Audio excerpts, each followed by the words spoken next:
All right, good evening, everyone. Is Sherry ready? She's not paying My mic's attention. on. Sherry, I don't think the mics are working. Just kidding. Oh, hello? Okay. Good evening, everyone. Welcome to tonight's council meeting. If you wouldn't mind joining us for this flag salute. I pledge allegiance To the flag of the United States of America and to the republic for which it stands, one nation, under God, indivisible, with liberty and justice for all.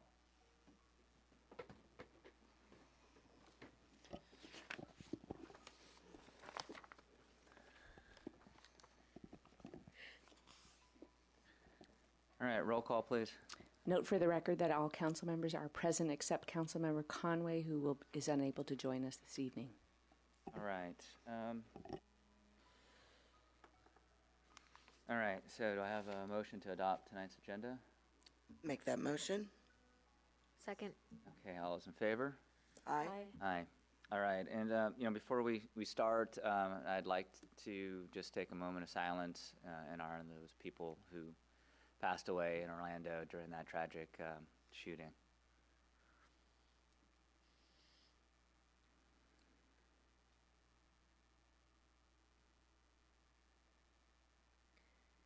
All right, thank you very much.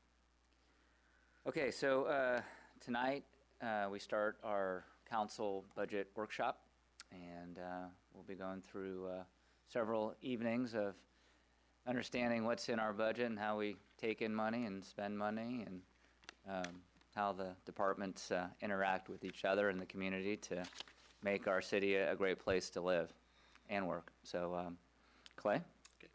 Thank you, Mr. Mayor. Stuart and I are going to be doing a little bit of a tag team here, and doing some initial comments, and then after that we'll get actually into the department reviews that we have scheduled for tonight. We have part of them scheduled tonight, and then the rest of them will be scheduled tomorrow night. So the budget overview for 2015-16. Just to kind of remind us a little bit of where we've been. Since the recession has ended, we've had 4 years in a row of increasing our reserves. You can see in 2011-12 we had nearly $2 million, and even last year we had $400,000. And I'll get in a little bit here as terms of some of the funding that we did in the last few years that kind of drove down a little bit of those increase in the amount of money that we've socked away for reserves. However, that is a number that I believe is around $4 million.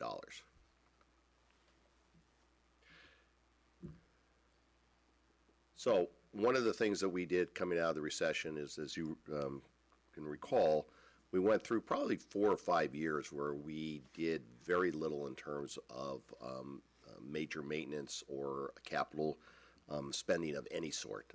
We were pretty bare bones and pretty conservative in terms of those types of issues. That catches up to you over a period of time in a number of ways, and one of them is just in some of your major maintenance things. So these were all expenditures that we've had since the recession ended in the last 3 or 4 years in the budget. Things such as the pool resurfacing, updating our water and sewer master plans, which you'll be looking at later this year, the bicentennial walkway car cameras for police, the Safe Route to Schools program, the skateboard park, which is really more of a community enhancement than a maintenance issue.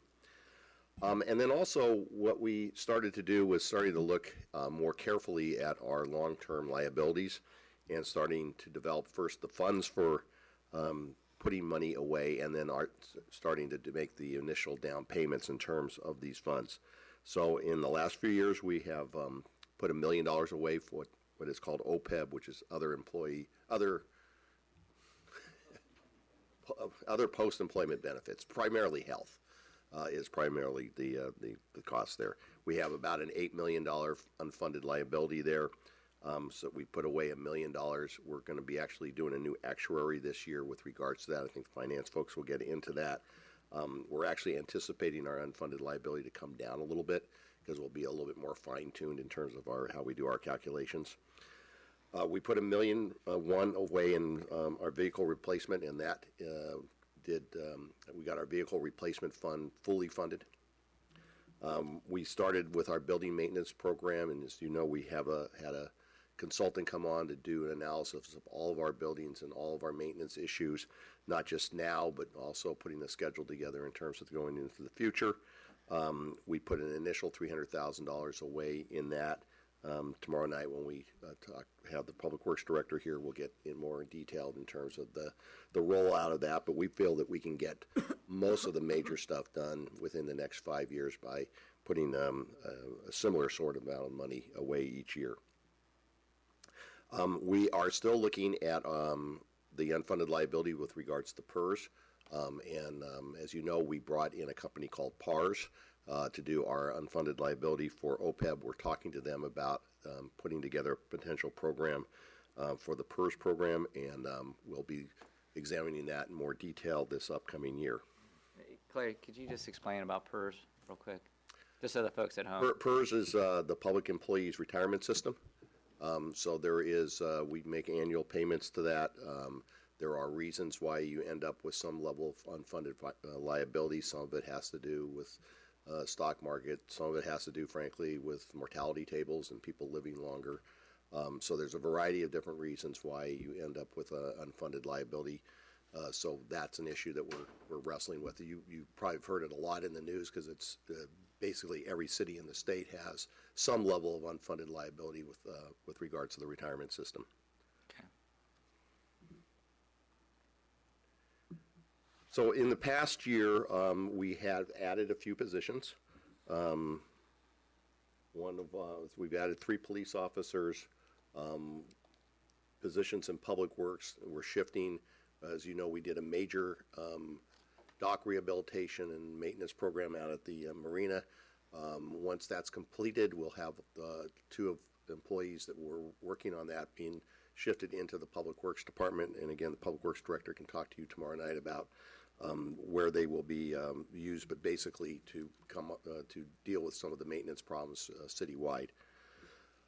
And then we added a recreation manager to kind of give our recreation program more focus, and so that position came on in the last year.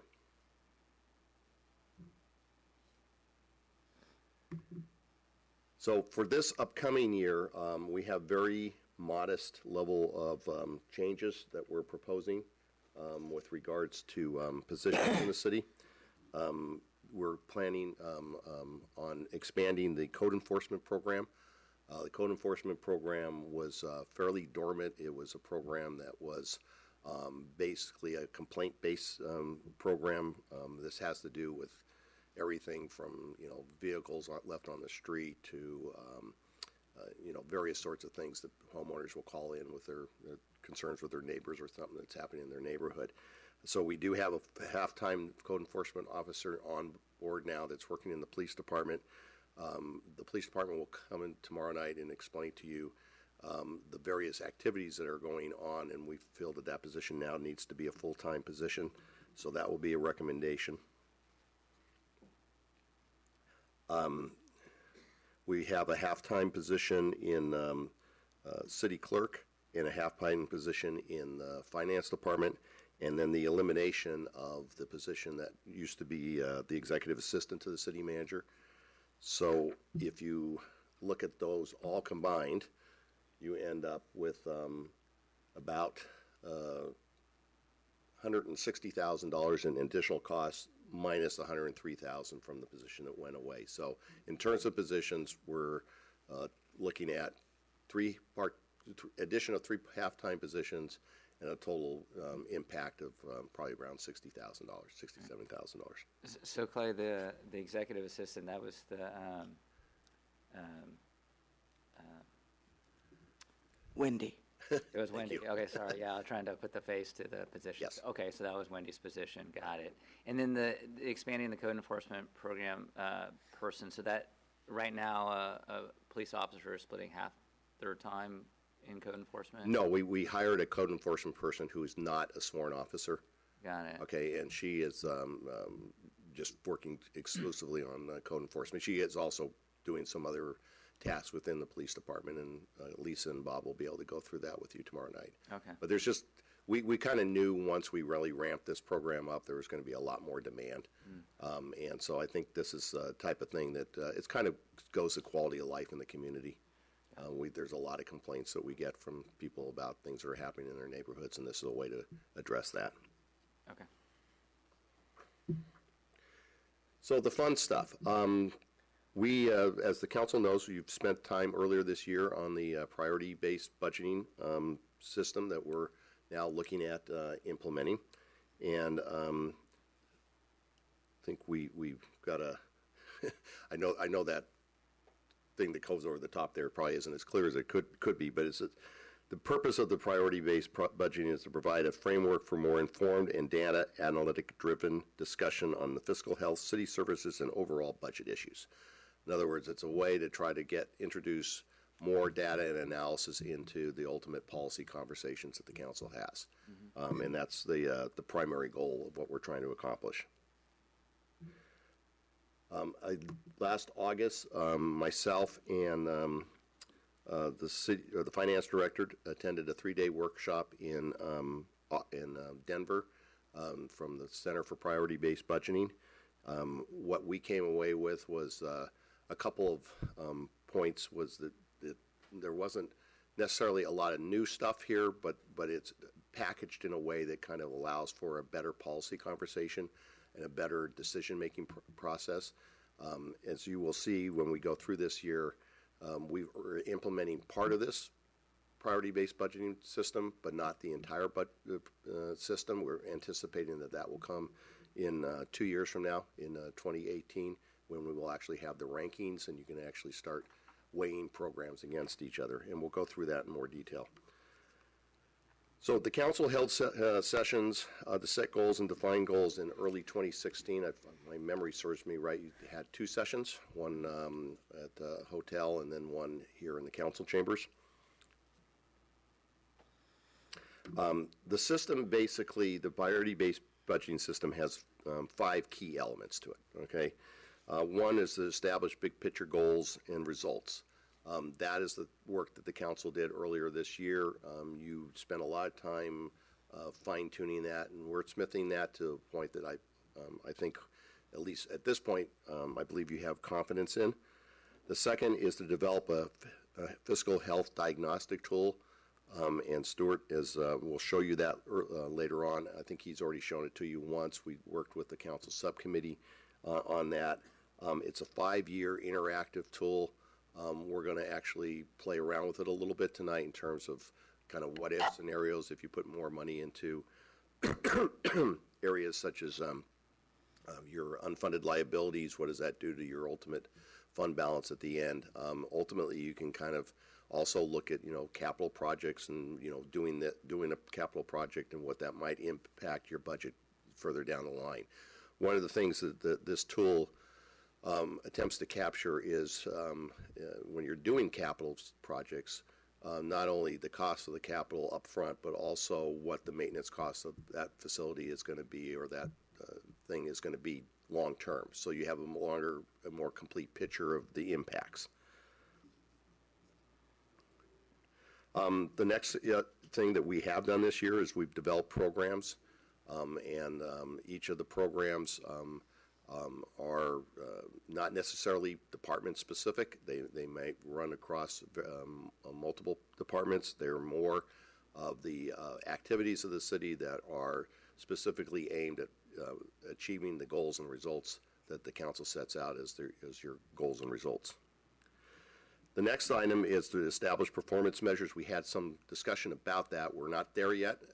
We still have a lot more work to do with regards to the performance measures, but basically the performance measure is, okay, how do we know that we've achieved the results that we want to and the quality that we want to? How do we measure that? So that's that part of it. And then finally is to score the programs against the goals and results. That will come again in 2018. And again, that's not for the purpose of kind of creating a strict line upon which you would say, okay, we're going to fund above this, but not fund below it. It's really just to give a better conversation about how your programs are achieving the ultimate goals you want. Later on in this process, or tonight actually, Stuart's going to give you a whole list of items that are coming from everything from the Parks and Rec Commission, the Open Space Commission, some stuff from city staff that is not in the city manager recommended budget. They are not currently recommended for funding this year. But we encourage you, when you look at those and evaluate whether or not those are things you want to put into the budget, to look at your goals and results and ask the question, are they achieving the goals and results that you said you want to have? And I think if you start doing that, it's really going to improve the policy conversation, because ultimately your goals and results that you want to have as a council should drive the entire budget. And I recognize that this is a learning process for all of us. So part of the process is that we're going to be taking a number of employees that have budgetary responsibilities in their departments, from directors to managers, back to Denver for the 3-day workshop that the Center for Priority-Based Budgeting does in August this year. I think we'll have a team of about 5 or 6 people, police department, public works, recreation, Stuart and myself. So we're trying to, as an organization, learn more, and there's an opportunity, I think, at some point in the future for the people who run this center to maybe come out here and maybe spend a day or spend some time with the council also. I know they were out earlier this year in Pacifica. Unfortunately, I think they came when Pacifica was dealing with the slides, so it just didn't work out real well, I think, in terms of timing for them.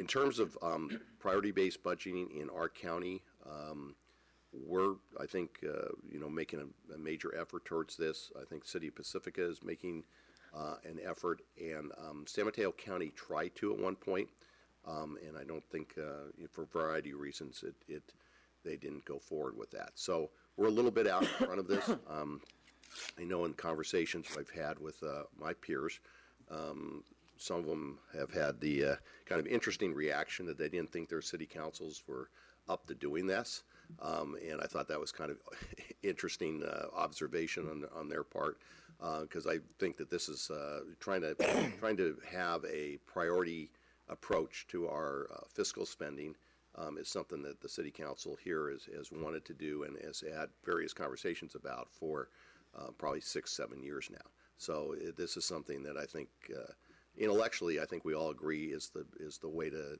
move forward.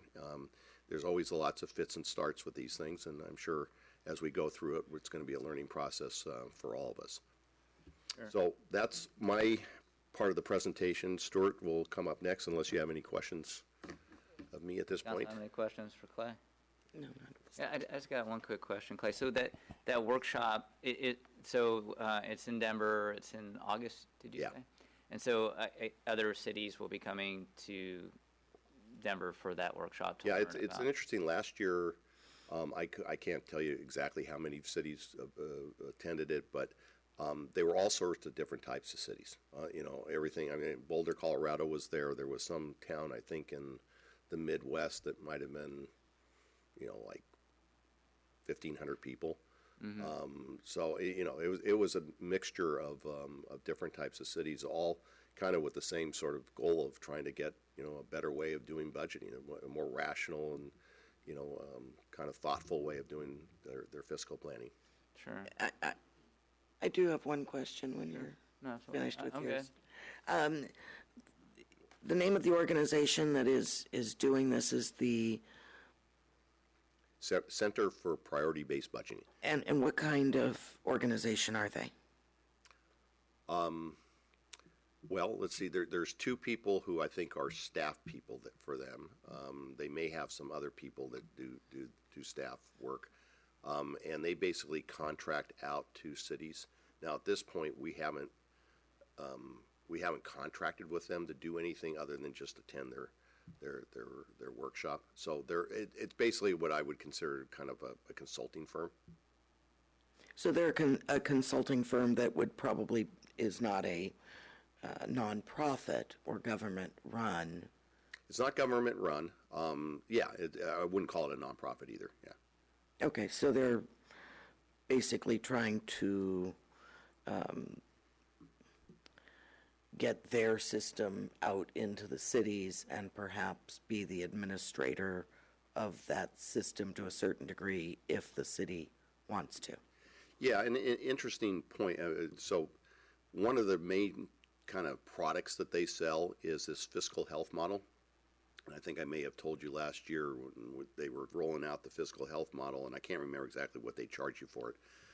I mean, I looked at Stuart and I said, I'm pretty sure you can do this. And so he said, yeah, I could make this work. And so Stuart has put together a fiscal health model that I think is, 99% of the power of what they would sell us. So, and again, I don't want to kind of overemphasize the fact that there's kind of like nothing new under the sun here. But I mean, everything that we're talking about is stuff that, myself, Stuart, and other city staff have dealt with at some point in our careers. So it's what we thought that they did best, and what we were impressed with was that they kind of brought it together in one package, and it was very kind of linear in terms of its kind of rational flow.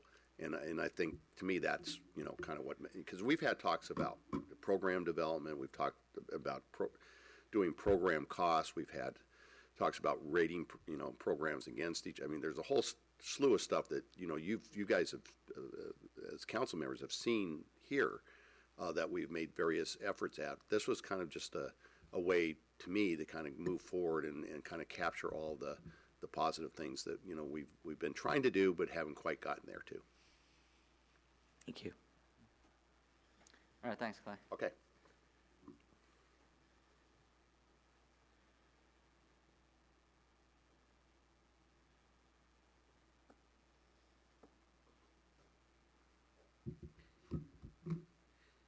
Trying to do both at the same time.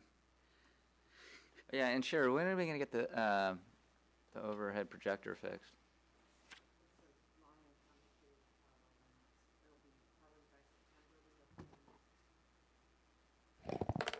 It's not only the projector that needs to be replaced, but it's the system that talks to it, and it's a little bit more complicated. We tried all the easy solutions, and we've Like turning it off and turning it back on again? Well, not that, but the That's what my replacement. wife tells me. We've tried that one a number It's of a times. 10 to Tried that.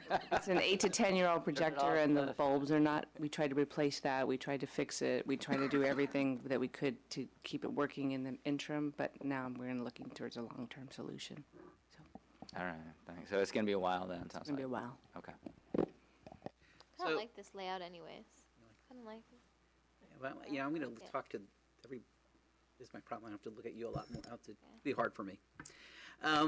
Anyway, so what I'm going to go over is the city overall goals, as Clay talked about. Talk about the city program, something that's new for us this year. The 5-year forecast and fiscal model, as Clay said, we've been doing 5-year forecasting since I've been here. But what Center for Priority-Based Budgeting really showed was a different layout for it. And the different layout, I think, highlights the issues better. I've always done it on a table. I've always been able to say we can do whatever, what-if scenarios, but when you look at a series of numbers, it doesn't jump off the page in the same way that a graph does. And as Clay said, I think the charge for that is about $5,000 a year. So I was able to do that in 30 or 40 hours, and we have it forever now. So that's pretty good. Then going more specifically into the 16-17 and 17-18 budget, talk about the overall general fund, talk about the utility fund, talk about new budget items, and then items requested but that are not included in the budget. So that's the goals for me for tonight. Also talk maybe a little bit about the new layout of the budget because it's a little bit different from what you've had in the past. I'll do that at the end before the departments come up. So the citywide goals, the city council adopted 5 goals at their study sessions: fiscally prudent, safe community, community building, ecological sustainability, and economic development. So the process is that those are the results that we're trying to achieve as a city. And the next step was to develop the city programs to get to that. So what I have on here is I've laid out the best I could is what, we have about 40 programs in the city. I showed you what the top 10 programs are laid out on this page. Our highest expense program is actually purchasing utilities. So when you think about it, we buy water for the water system, we buy wastewater treatment, we buy electricity for our buildings. That's actually our number one program expense that we have.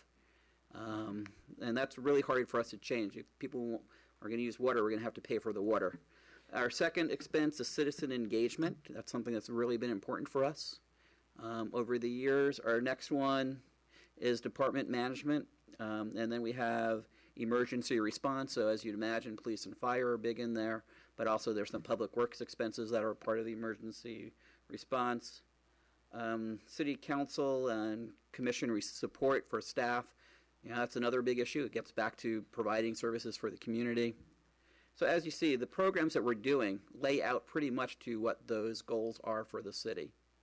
So what I did is I said, okay, what are those things that are more community building oriented? What creates a safe community? What's ecologically sustainable? Economic development, and that includes the marina, because we've talked about the marina as being a driver for economic development, hopefully. And then also those that are fiscally prudent. So you notice that our number one priority is community building, followed by safe community. There's a couple of things that the city council didn't talk about but are important for just running the city. One of that is management of the city itself. So we spend about $3 million a year on management, which is about 15% of the overall budget.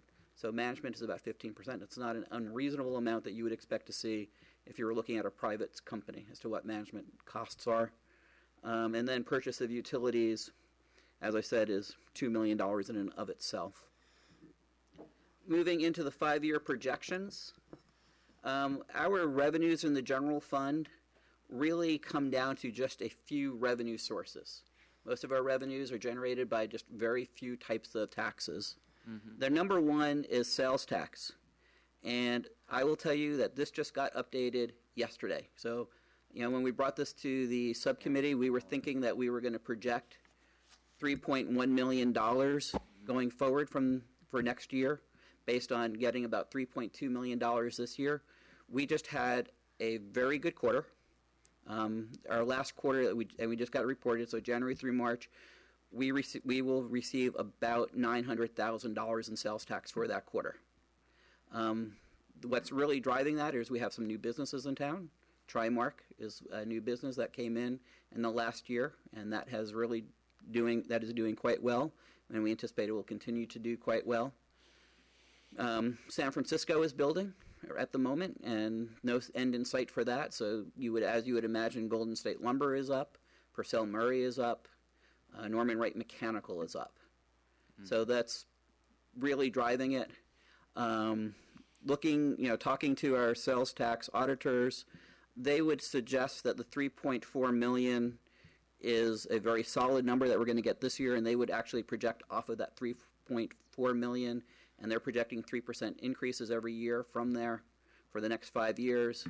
I am a little bit less optimistic than them, as always. When's that recession going to happen, Stuart? Well, I do not know when that recession will happen, and we do have reserves for the recession. So that's one of the things that we have really worked towards.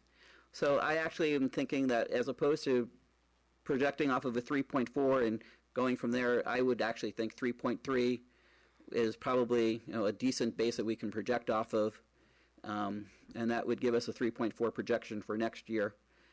Of course, if everything continues to go as it is today, if the 900,000 quarter continues for another throughout next year and all the quarters, that would be 3.6 million.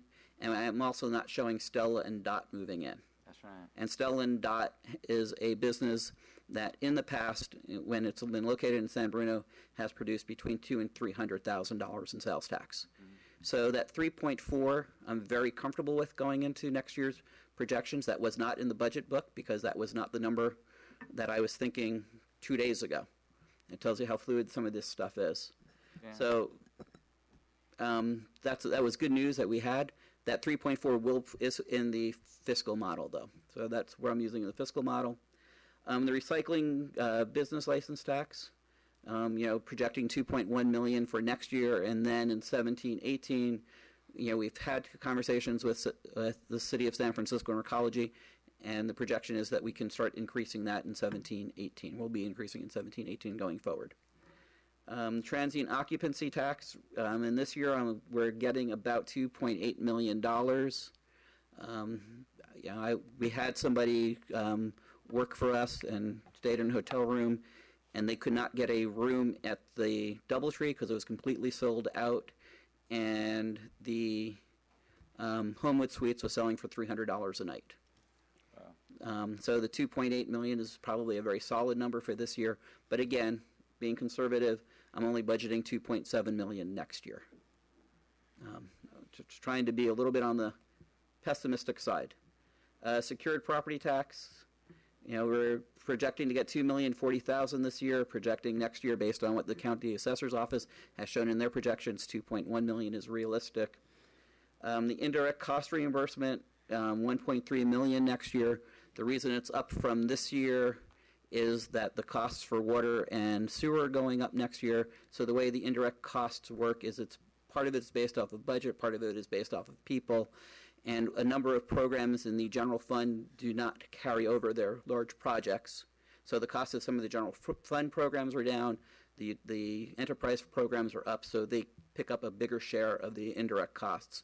The indirect costs are basically what it would cost that function to have a fully functioning finance department, a fully functioning management department, city manager and all that. It's not the full cost because they're only picking up portions of my time or Clay's time. So we save them money by them not having to have to recreate an entire finance department or recreate an entire city, board or recreate an entire city manager or have a complete, public works director. Mm-hmm. So it's just portions of all those times. And that's what the indirect costs are. The next one is truck call fees. And as you notice, we're beginning to go farther down the list. 780,000 is my projection for next year based on what we've got this year and the fact that they're still bringing dirt in and taking dirt off.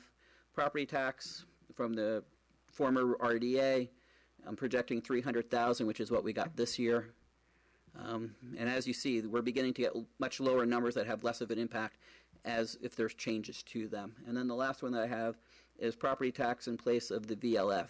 This was done when Governor Schwarzenegger was in office, where he eliminated the VLF for the cities and replaced it with a property tax transfer, which is actually helps us in the long run because VLF revenues would be going down, whereas property tax has been increasing. But again, that's less than $300,000. So a 1% change to our VLF money would be $3,000. A 1% change in sales tax would be $30,000. So it gives you that proportion. And then moving on to the fiscal model. I know this is very small to look at, but what I've got is a fiscal model up on the computer. I'm going to move over so we can do an interactive exercise with the fiscal model, unless there's questions up to this point. All right, sir. Just a little short.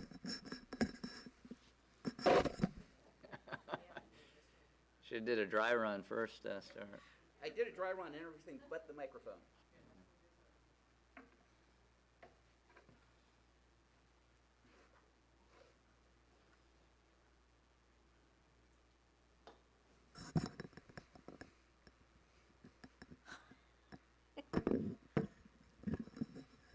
Doesn't that have an arm that swings out?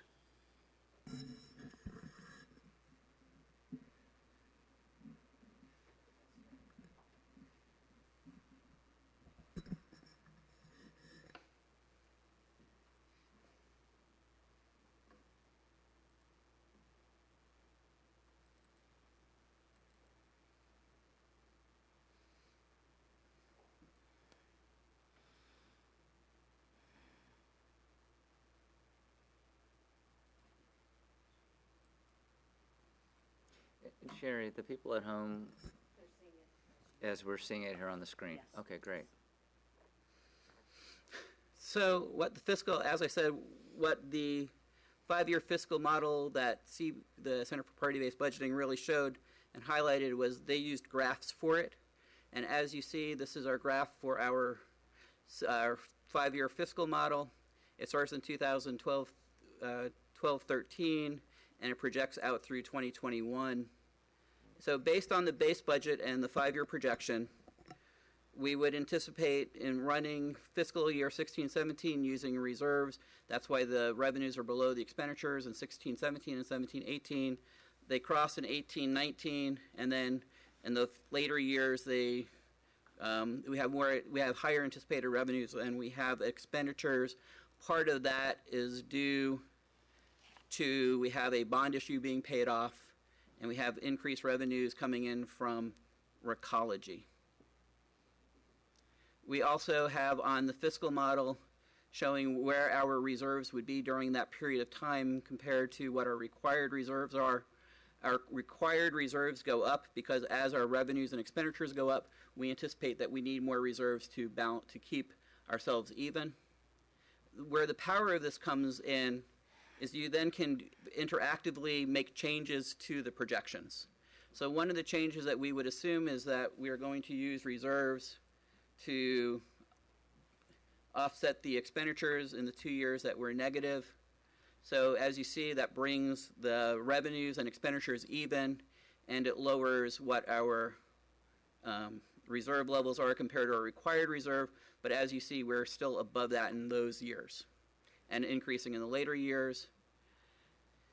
As Clay talked about, one of the things that we may want to do is fund our building maintenance fund, which is what Randy will be talking about at a future council meeting. So if, for instance, we want to fund $250,000 a year for 4 years,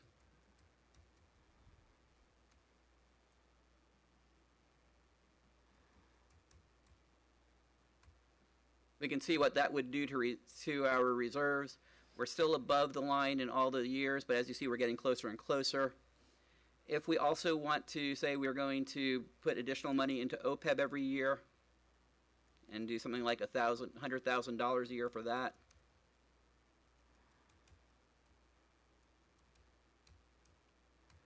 we can see what that impact would be. And as you see, we're getting right towards, we're touching the line in 1920, and we just come slightly above in 2021. If there's other programs that you would like to look at, we can add new programs. We can look at one-time capital projects. The other thing that the fiscal model talks about is when you're doing a one-time capital project, what would be the ongoing cost that the capital project generates.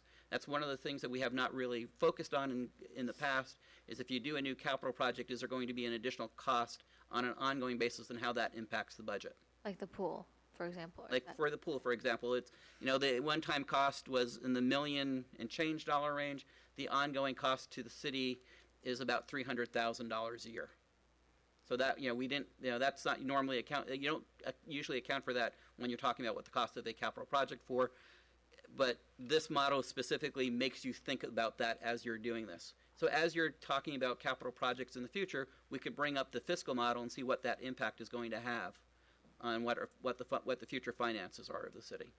Mm-hmm. And that's what the power of this is. It helps make those decisions more fiscally prudent. So if there's anything else that the City Council would like to see on this, more than happy to plug in any additional numbers. So you plugged in these numbers. What does it do to revenues and expenditures? It brings everything closer together.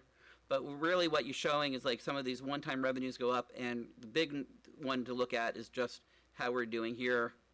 And as you see, we're still slightly above revenues and expenditures in that last year because we're slightly increasing. Okay. And just when you look at the fund balance in 14, 15, and 15, 16, as we were getting higher, revenues were coming in because the economy was getting better, and then the council, during its budget hearings, decided, hey, we better put some money into infrastructure and capital improvements and some unfunded liabilities, and that's what has brought down our fund balance, even though we're bringing in more money than what we did before. Right. Well, if you look at 14, 15, you still see it going up, which is the last audited year, you see a large amount of one-time expenditures. 15, 16, it's what the year that we're in. We budgeted to have revenues be lower than expenditures, and we knew that going into the year. I'm not sure how it's going to end up because there are some really good signs. Sales tax, as I said, is higher than we budgeted. If it comes in at 3.4 million, as well as transient occupancies tax is coming in higher than projected. The other item out there in 15-16 that isn't recognized yet is the triple flip sales tax. Has one last quarter of makeup, and we're going to get about $400,000 for that, and that's not part of any budget yet. Okay. That's one-time money, and what I would recommend that we wait till we get it in, and then do what we have done in the past with one-time money, look to see if there's any one-time projects that we need to do, or to see if we want to put it into other reserves. But this is the fiscal model is something that we can use at all council meetings as we're talking about what the impact of different projects are going to be.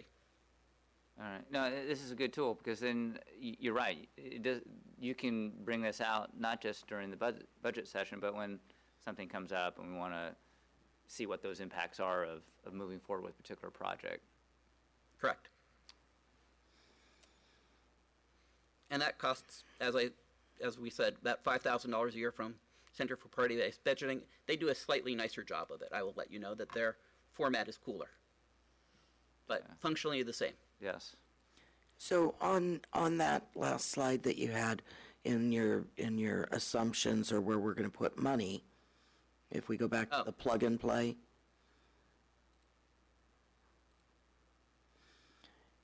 I see here we have nothing across the library line. Right, because you've actually already came up with a funding plan for the library, and it's not using general fund money at the moment. But those budget figures for what we've already assumed how we're financing it out of the business license fee is already in the budget. So these would be if we wanted to enhance the library, Yes. let's say, Yes. and make it instead of what we had initially visioned of paying for it through the other funding mechanisms. If we wanted to add community space or more to it that would cost more, that's where we'd put it in. Right, if we did not have if we used general fund revenues to do that, yes. If we could find other non-general fund revenues, it wouldn't impact this fiscal model, because this fiscal model is only for the general fund. But you're right, if we say we want to spend another $500,000, we have no other source other than the general fund, then we would plug it in here and see what that impact would be. Okay. And so also and you put it in, funding some of the post-employment benefits, Yes. unfunded liabilities, plugging some in there. We don't have anything besides what you've just thrown in there as a tool or as an assumption. As an assumption in there for the PERS unfunded liability that we don't know what really is. Correct. I mean, what and as part of the finance department, one of the things I'll talk about when I go through my presentation is we're looking at working with a company that does actuarial studies for both OPEB and PERS, and you upload your PERS information on a biweekly basis to tell you what what changes you're making in salaries has an impact on your PERS unfunded liability, and how you could start paying that down. So we will have more information for that next fiscal year that we can talk about. Okay, how do we want to attack that issue as well?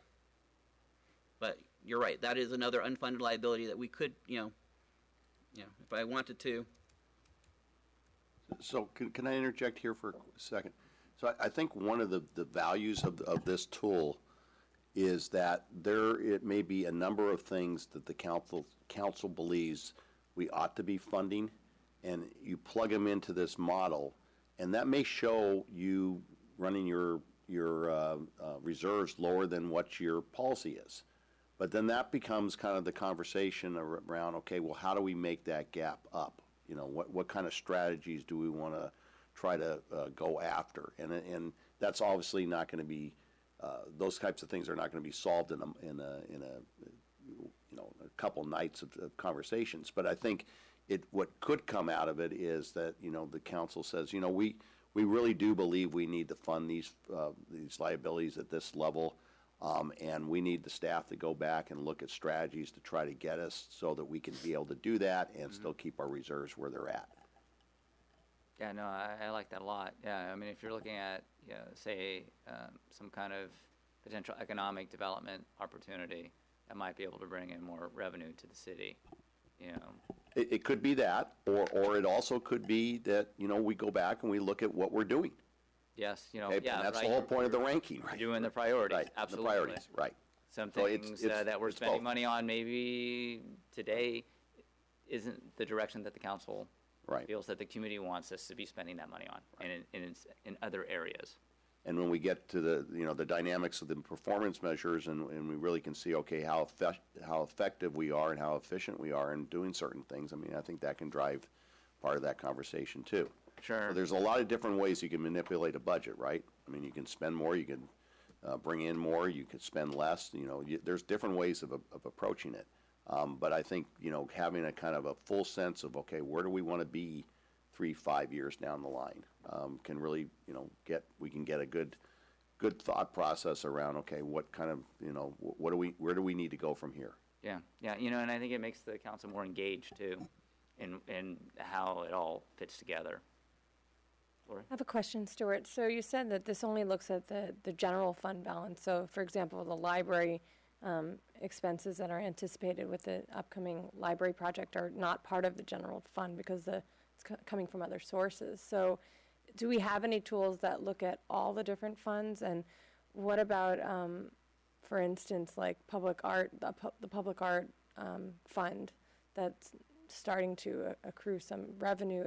If there's projects for that, would that come, is that fund within the general fund or is that separate? That's a separate fund. Okay, So the money's being kept in a separate fund for that. okay. I could develop a fiscal model for as many funds as, we would want. The idea of what we normally do when we bring a project forward is we talk specific, if it's coming from a specific fund, we'll at that moment in time talk about what the impact it has on that fund. So when we brought the library one forward and we said, here's a potential funding source, which is the capital money from the building, from the business license fees, we said, here's what that impact is going to be, that, if we bond for it over the 20-year period, I think that we showed, is that would use all of our capital money for that period of time. So therefore, if there's as we go next year and we start talking about the capital projects that we need to do in the city, at that point in time, we'll need to talk about how do we fund new capital projects. And I think that will be the time that we would bring forward more of the other kinds of funds for the city council to review. Okay. And Stuart, in the chart above, so you added that extra bit of costs out of the fund balance, and so that dropped in 2019-20, the fund balance below the required reserves. Can you just talk about how you establish required reserves? Sure. So required reserves, the city council talked about last year, and it's made up of 3 different elements. One of them is for a recession, and the recession element is at the moment it's around $2.5 million. That would be about the amount of money we would lose if we had a recession like the last one and it lasted 2 years. We would be down $2.5 million in revenue. That's something that I went through with the subcommittee at their last meeting in detail as to what each of the large revenue sources were, and what an impact of a 1% change in that revenue source, and then also what the last recession did to us in that, what percentage change we saw over that period of time. And the $2.5 million is still a reasonable number based on the budget assumptions we're making in the 16, 17, and 17, 18 years. We will revisit that with each budget to make sure that we're still putting enough aside for a recession. Because as your revenues go up, you're going to need more money in your recession reserve to deal with that. Another aspect of it is we have a reserve based on any given year, not due to a recession, but you have additional expenditures that you didn't anticipate, or you had impacts on your revenues that you didn't anticipate. So included in it is a 5% reserve for expenditures and a 5% reserve for revenues. So if you remember, we were looking, so overall we have about $16 million in reserves, or in revenues, so we would need about $800,000 of our reserve is for in case revenues don't happen the way we thought. So let's say, for instance, the transient occupancy tax goes from 2.7 projection down to 2.5, and the reason was that one of the hotels had to close down a number of rooms for the year for a reason, but will reopen again the next year. That's a one-time impact, so you would use one-time reserves to cover. You could use one-time reserves to cover that. Has And nothing then to do with economic conditions. It's Right. just a decision that was made by the hotel or some other type of thing that Correct. could affect another source of revenue. Right. And then the last reserve that we have is $3.5 million, and that is for extraordinary expenses that you would not anticipate to happen in any given year, but you would anticipate to happen at some point. I will let you know, from a FEMA perspective, if you say that they are for earthquake reserves, if you have an earthquake, you will not get funding from FEMA to replace your reserves, because they say you already had money set aside for that. So we will change the way it's referred to. It's for unanticipated large expenditures that we did not see coming, All right. so that we don't get in trouble sideways when we try and get reimbursement from FEMA. All right. So the required reserves aren't something that's mandated by the state. No. This is something that we as a city have applied to ourselves. Yes. And the required reserves, in your opinion, are pretty conservative, that it would cover, say, another great recession until the next recovery happened. It would allow us to would allow council and the community to make decisions in a timely fashion. It would be the best way. We would have enough money to cover ourselves to say, okay, is this going to be an ongoing problem for us, or is this going to be a short-term problem for us? If it's a short-term problem, we do have the reserves. Then the next question is going to be, how do we rebuild those reserves for the next event? So if we have a large unanticipated event in the community, and we do spend $2.5 million to dig ourselves out from that unanticipated event, then I think one of the questions that the city council will be dealing with in that next year is, okay, how do we go back and rebuild up that reserve? Because you don't want to just use a reserve and say, okay, it's gone. You need to then say, how do we rebuild it up? So we might have the recession. It may take $2.5 million. We've been able to think our way through. We've been able to work our way through that. But it also gives us a chance during that 2-year period to say, how do we go back rebuilding our reserves back so we can get to the next, we're set for the next recession. Sure.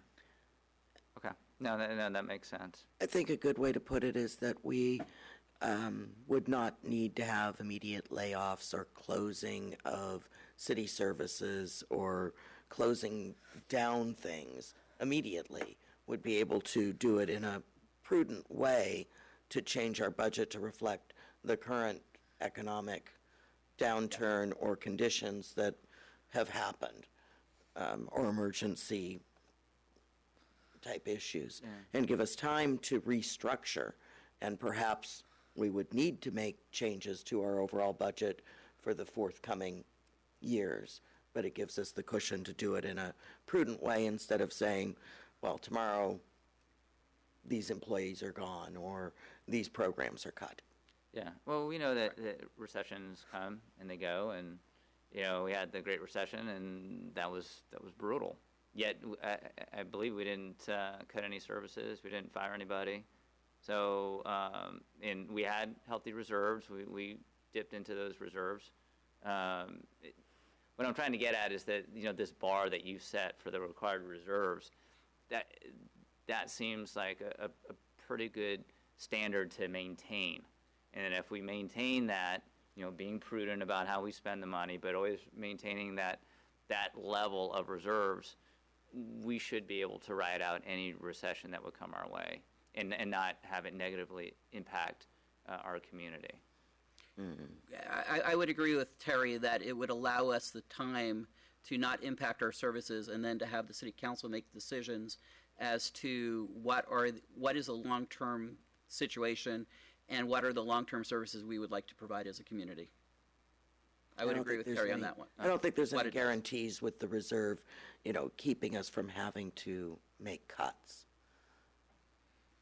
Yeah, sure. I think it's a Yeah, stopgap yeah, measure. Right. It'll give you 2-3 years to say, we're going, the way I said it during the recession is we grew into a smaller budget. The reserves will allow us to grow into a smaller budget just like we did last time. And you're right, we did not cut, I think a lot of the departments would say we didn't cut any services. We did, but we cut those services that had the least impact on the community. We didn't close the pool. We didn't stop providing after-school program care. We didn't stop providing patrol services. But we didn't have an SRO, a school resource officer. We didn't have a detective. We've, after the recession, we've been able to add those back. We didn't have the traffic enforcement that we're able to have right now. So there were services that we weren't providing, but those were decisions that the city council was able to make strategically, as opposed to saying, and I've seen it in other cities, oh my God, we've got to cut 20% tomorrow. Yes. So therefore, we're just going to do a 20% across the board cut. And whatever services get cut, they get cut.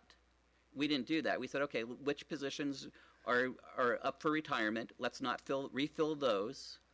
Let's provide, during that period of time, we said, okay, we want to keep our recreation staff that's working with the public there, but we did reduce the number of supervisors we had. We reduced our Parks and Recreation director. We reduced an engineer. So we reduced some things, but it was not items that the public directly saw day after day after day. And as Clay said, we also reduced our maintenance. We should have done some of those maintenance issues earlier, but we didn't because we said, those can wait. And the reserves help us to make those kinds of decisions, what can wait and what can't, as opposed to saying, let's just cut right across the board and not care what the results are.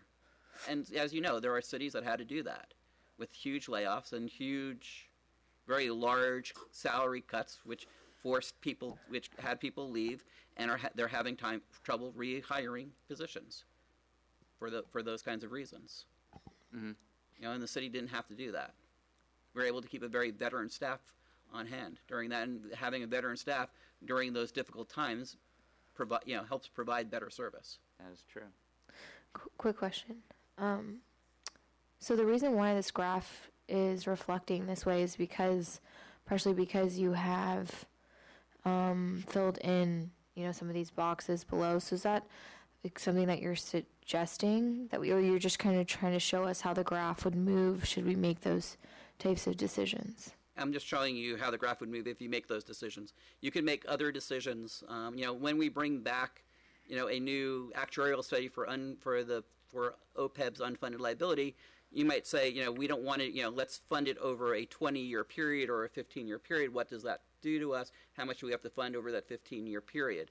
If we want to fund PERS over a 3-year period, what would that impact be? And so you can play with it like that. If you want to do the building assessment, you want to do building maintenance, do you want to fund it, in 1 year? Because what you might have is enough money, like we did with the vehicle replacement fund, to say we have enough in excess, in higher than anticipated reserves this year than we thought. Let's just fund it and not worry about impacting future budgets. So these were just examples. It's an infinite kind of, the power in it is that you can make whatever decisions you want to make and play with it. I have a question. So in the beginning, you talked about the citywide goals, and then you linked that to percentages of the overall general fund expenditures, and you had dollar amounts. So was that only as to the general fund? Because you said there's other expenditures that we have on. That is for all funds. That is all funds. Okay. Yeah, this is all. Good. This one is all funds. Okay, that's good, because I was going to say that if we're looking just at the general fund, I think that's limiting, because we may decide that certain things come out of certain funds, but we need to look at the big picture to see what our priorities are. Right. So purchase of utilities, the largest fund for that is the utility fund, with the purchase of water and the purchase of wastewater treatment. Okay. Talk about ecological sustainability, the NIPTES program deals with that. And that NIPTES is in its own fund. Okay. There's a transfer from the general fund in it, but the NIPTES fund is in its own fund. Or the, economic development, as I said, it includes the marina, and the marina is in its own fund. It's a enterprise fund. Okay. I will say that this particular slide, I think, is still difficult for me to. The top 10 programs I can understand. The spending by goal, where we're spending $5.8 million on community building, makes it, without seeing what community building includes, makes it sound very an odd way to set our spending. With that kind of description, I think it's very difficult to understand. I don't understand what, if we're setting aside $5.8 million to engage the diversity, that's where I had a problem with this priority-based budgeting, giving everything a point for community building, where here it looks like our budget is really skewed for community building, which is honoring the rich diversity of our city. And it looks very skewed to me as far as understanding how you would put money in those kind of categories. Let's just Stuart answer that question, Well, and then I'll get to when we talked about community building, at the council meeting that talked about it, there was 3 or 4 different sub goals that were included in it. So you have public education, you would have your city council meetings, the city is engagement. Most of your parks and recreation programs would come under this, so your pool would come under it, your special events would come under it. When your public education would come under it. So this talks to what Clay was talking about is, the next step in it is how do you then, say what's a tier 1, tier 2, tier 3, tier 4 program. What you might say is that, some of the programs may be tier 4 and lesser programs that you may want to talk about are those important programs. So you have the STAR would be part of your community building, because when we talked about it, the city council put a lot of bullet points under community building. And that's what raised it up. And so maybe looking at it, you might want to say, wow, that's a lot in community building. Maybe we want to really define community building in a different way and have it be 2 or 3 different kinds of issues. And then it gets back to what you were talking about at that time. So if this hits all 3 or 4, does that give it 3 points versus something that's only like police, which it gives it 1 for safe community? And that becomes where I think the question is, how do you use the tool? And have that kind of conversation. So my point on this was that prior slide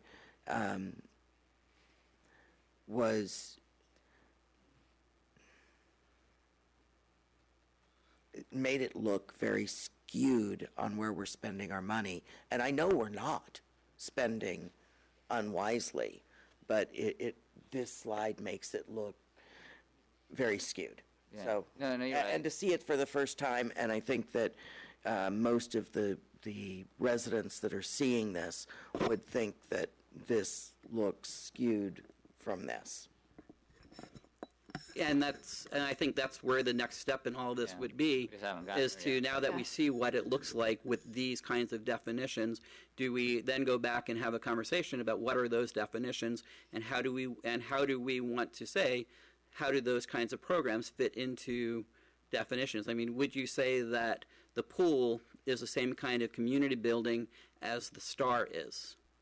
Or is the day in the park the same kind of community building as the fire department doing public education? And that's where, but the way that it was defined, they all fall under community building at this moment in time.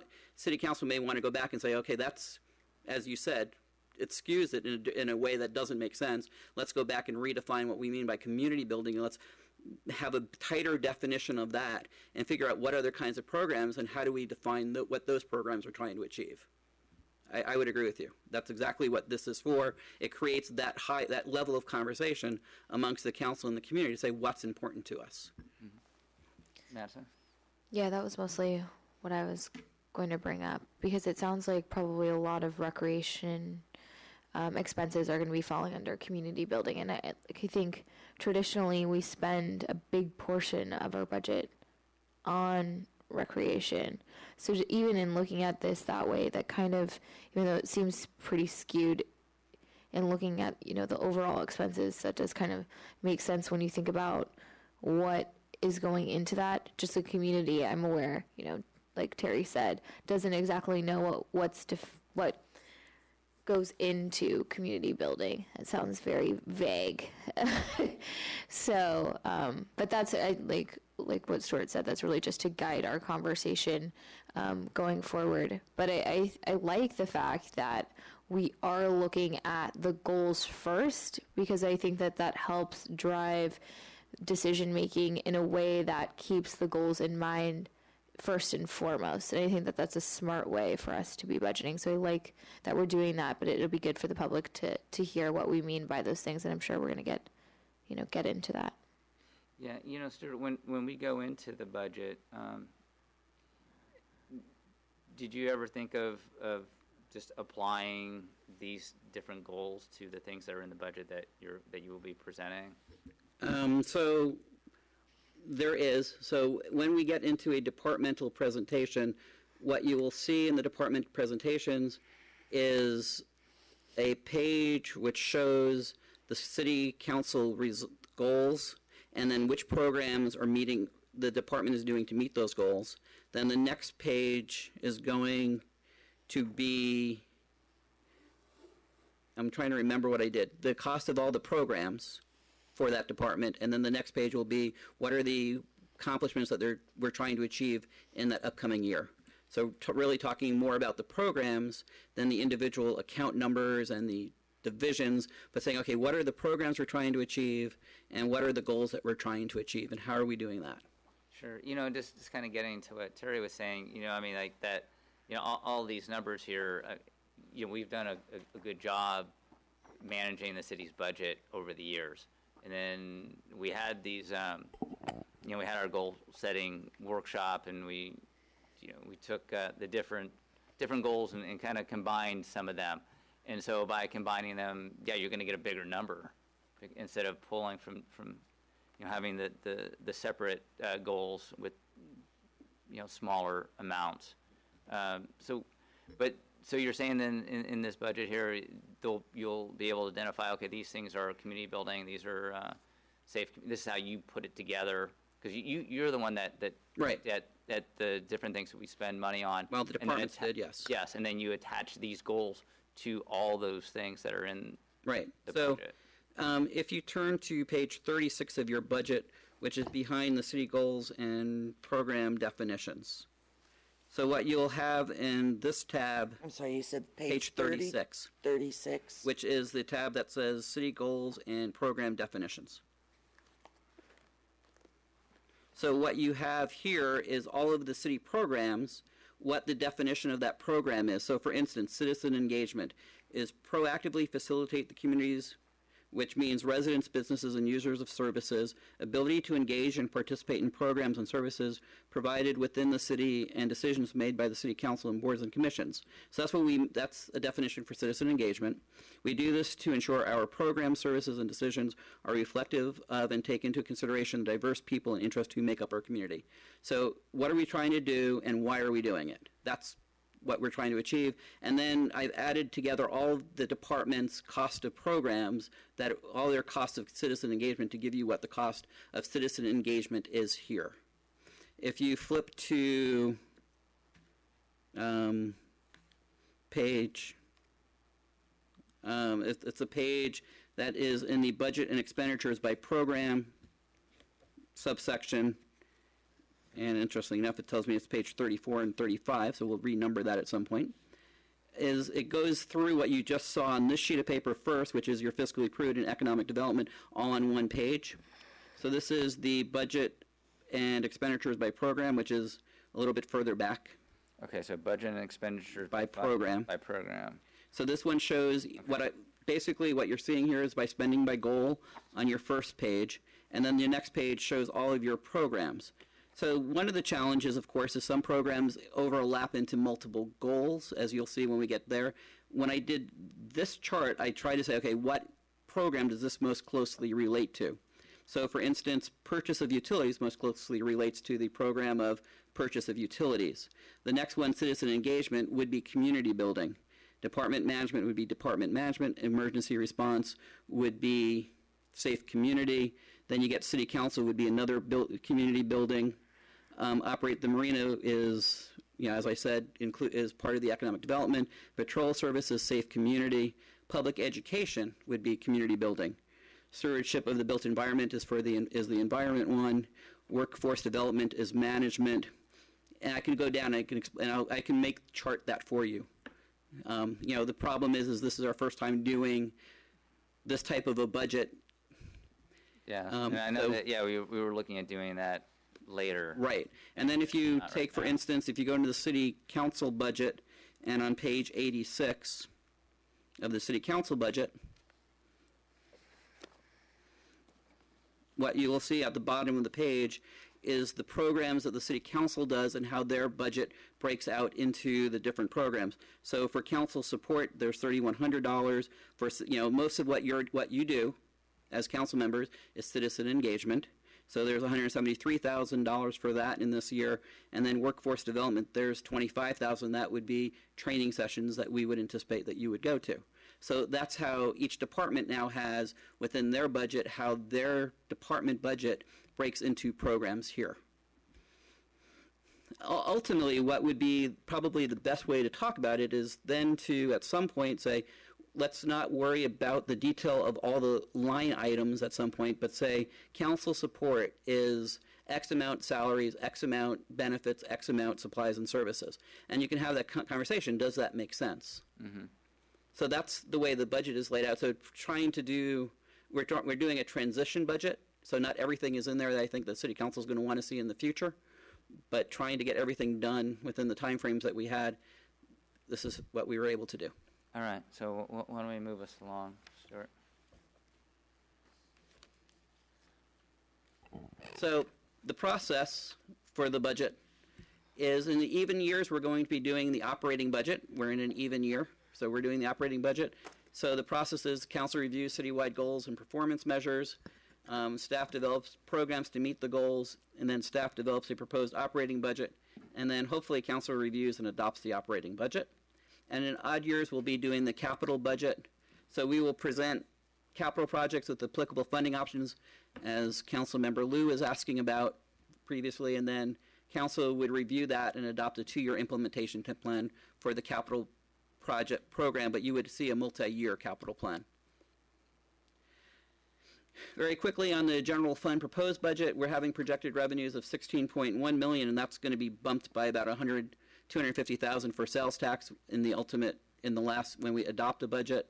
Projected expenditures about 17.8, and then next year 17.18, 17.2 for revenues. The big numbers that are changing are sales tax, recycling business license, and then projected expenditures around 18 million. So as we saw on the 5-year projections, the use of reserves is dropping, and then if I had an 18-19, you would see the 2 lines crossing there.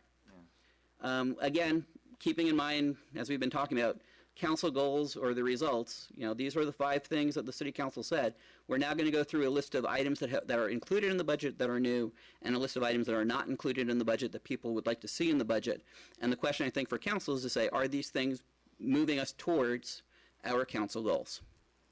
So items that are in the budget is we have $55,000 available for the 55th anniversary. That number, we're working to try and bring it in a lower amount.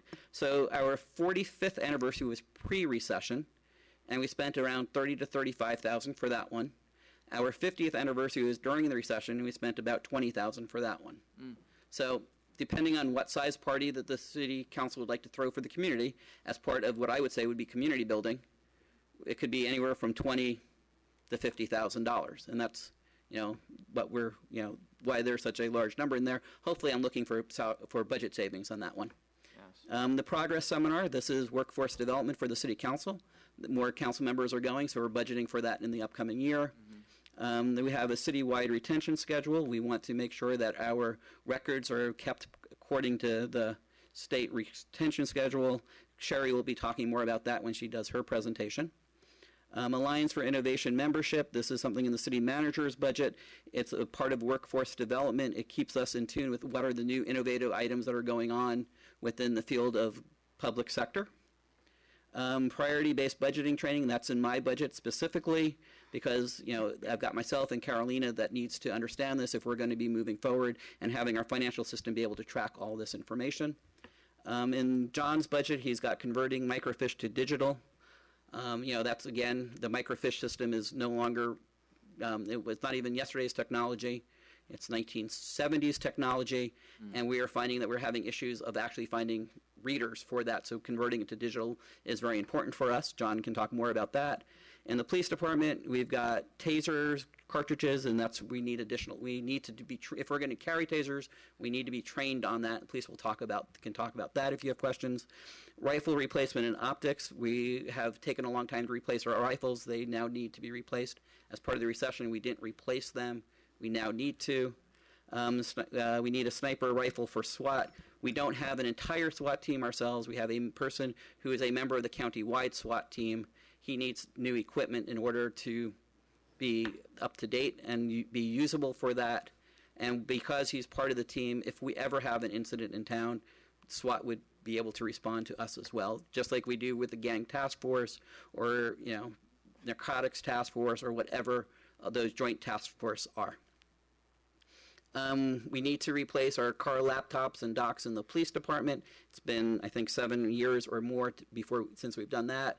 Replacing the retaining wall on San Bruno Avenue, which is a public works project. Traffic signal loop, public works project. Supplemental storm drain cleaning. We put money aside last year. We needed an additional $30,000 to finish that project. A dishwasher in City Hall. This is part of the climate change action plan that City Council adopted, so we can get rid of throwaway trash. We can use reusable plates and dishes. Connect City Hall computer and phones to backup generator, so when the power is out, no one can call us at the moment, which makes for a very quiet City Hall. Activity guide stock photos. If you notice, we've changed the way we do our activity guide. Noreen came in and she has upgraded the activity guide. We've gotten a lot of positive comments, but part of it is using more stock photos that look more professionally done. Camera for recreation, and then of course being able to post things on Facebook and on the website of programs that are actually going on, so that way we can attract more people to our programs. Tables and chairs for Mission Blue. I don't know when the last time anybody was there, but it is that time, at 15 years, time to replace. And then what we will do to save money is we will take some of the better ones and move them down to the community center. We're also, replacing the water main valve box lid at Zero Point, and this is something that Public Works says that they needs to be done. It's it's part of their of the utility master plan. Design bid ready plans, and this specifications for 4 demonstration turf replacement projects. This is part of our stewardship of the natural environment. Randy, we want to save water. We want to abide by our climate action plan, and Randy will be presenting this to you. Valley Drive lift station crane refurbishment structure recoating. It's that time. It's been there for long enough. Valley Drive lift station grinder cutters. Again, we need to replace it. And NPDES database programming support. It's one of those things. The more information you need, the more databases you need to keep up.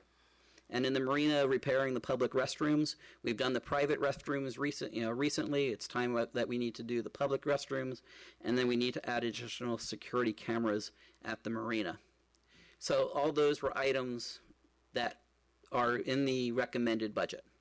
Items that are not in the recommended budget at this point in time, that City Council can decide to add if they would like, is their City Council has talked about adding a South Hill sidewalk extension, and it's not not at the council meeting, but as individual council members have talked about stuff like this. And then also adding a railing for the Mono to Sierra Point stairway.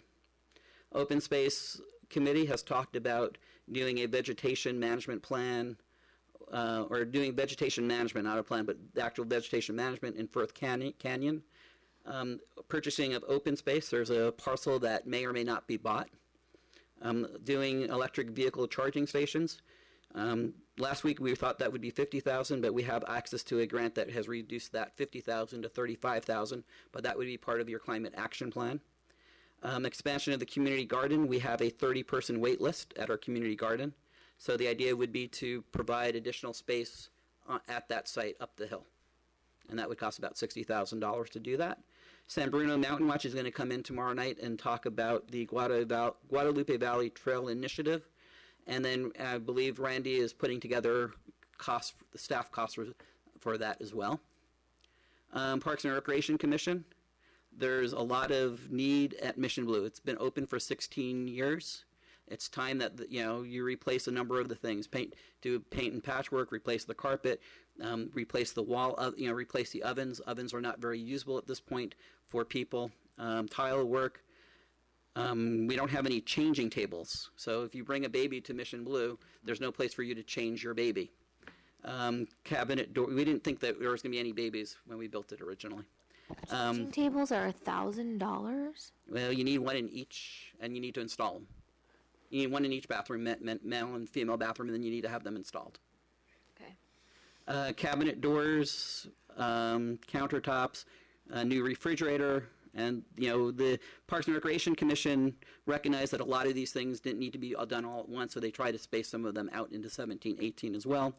The Day in the Park and the Derby you already reviewed and you've already approved.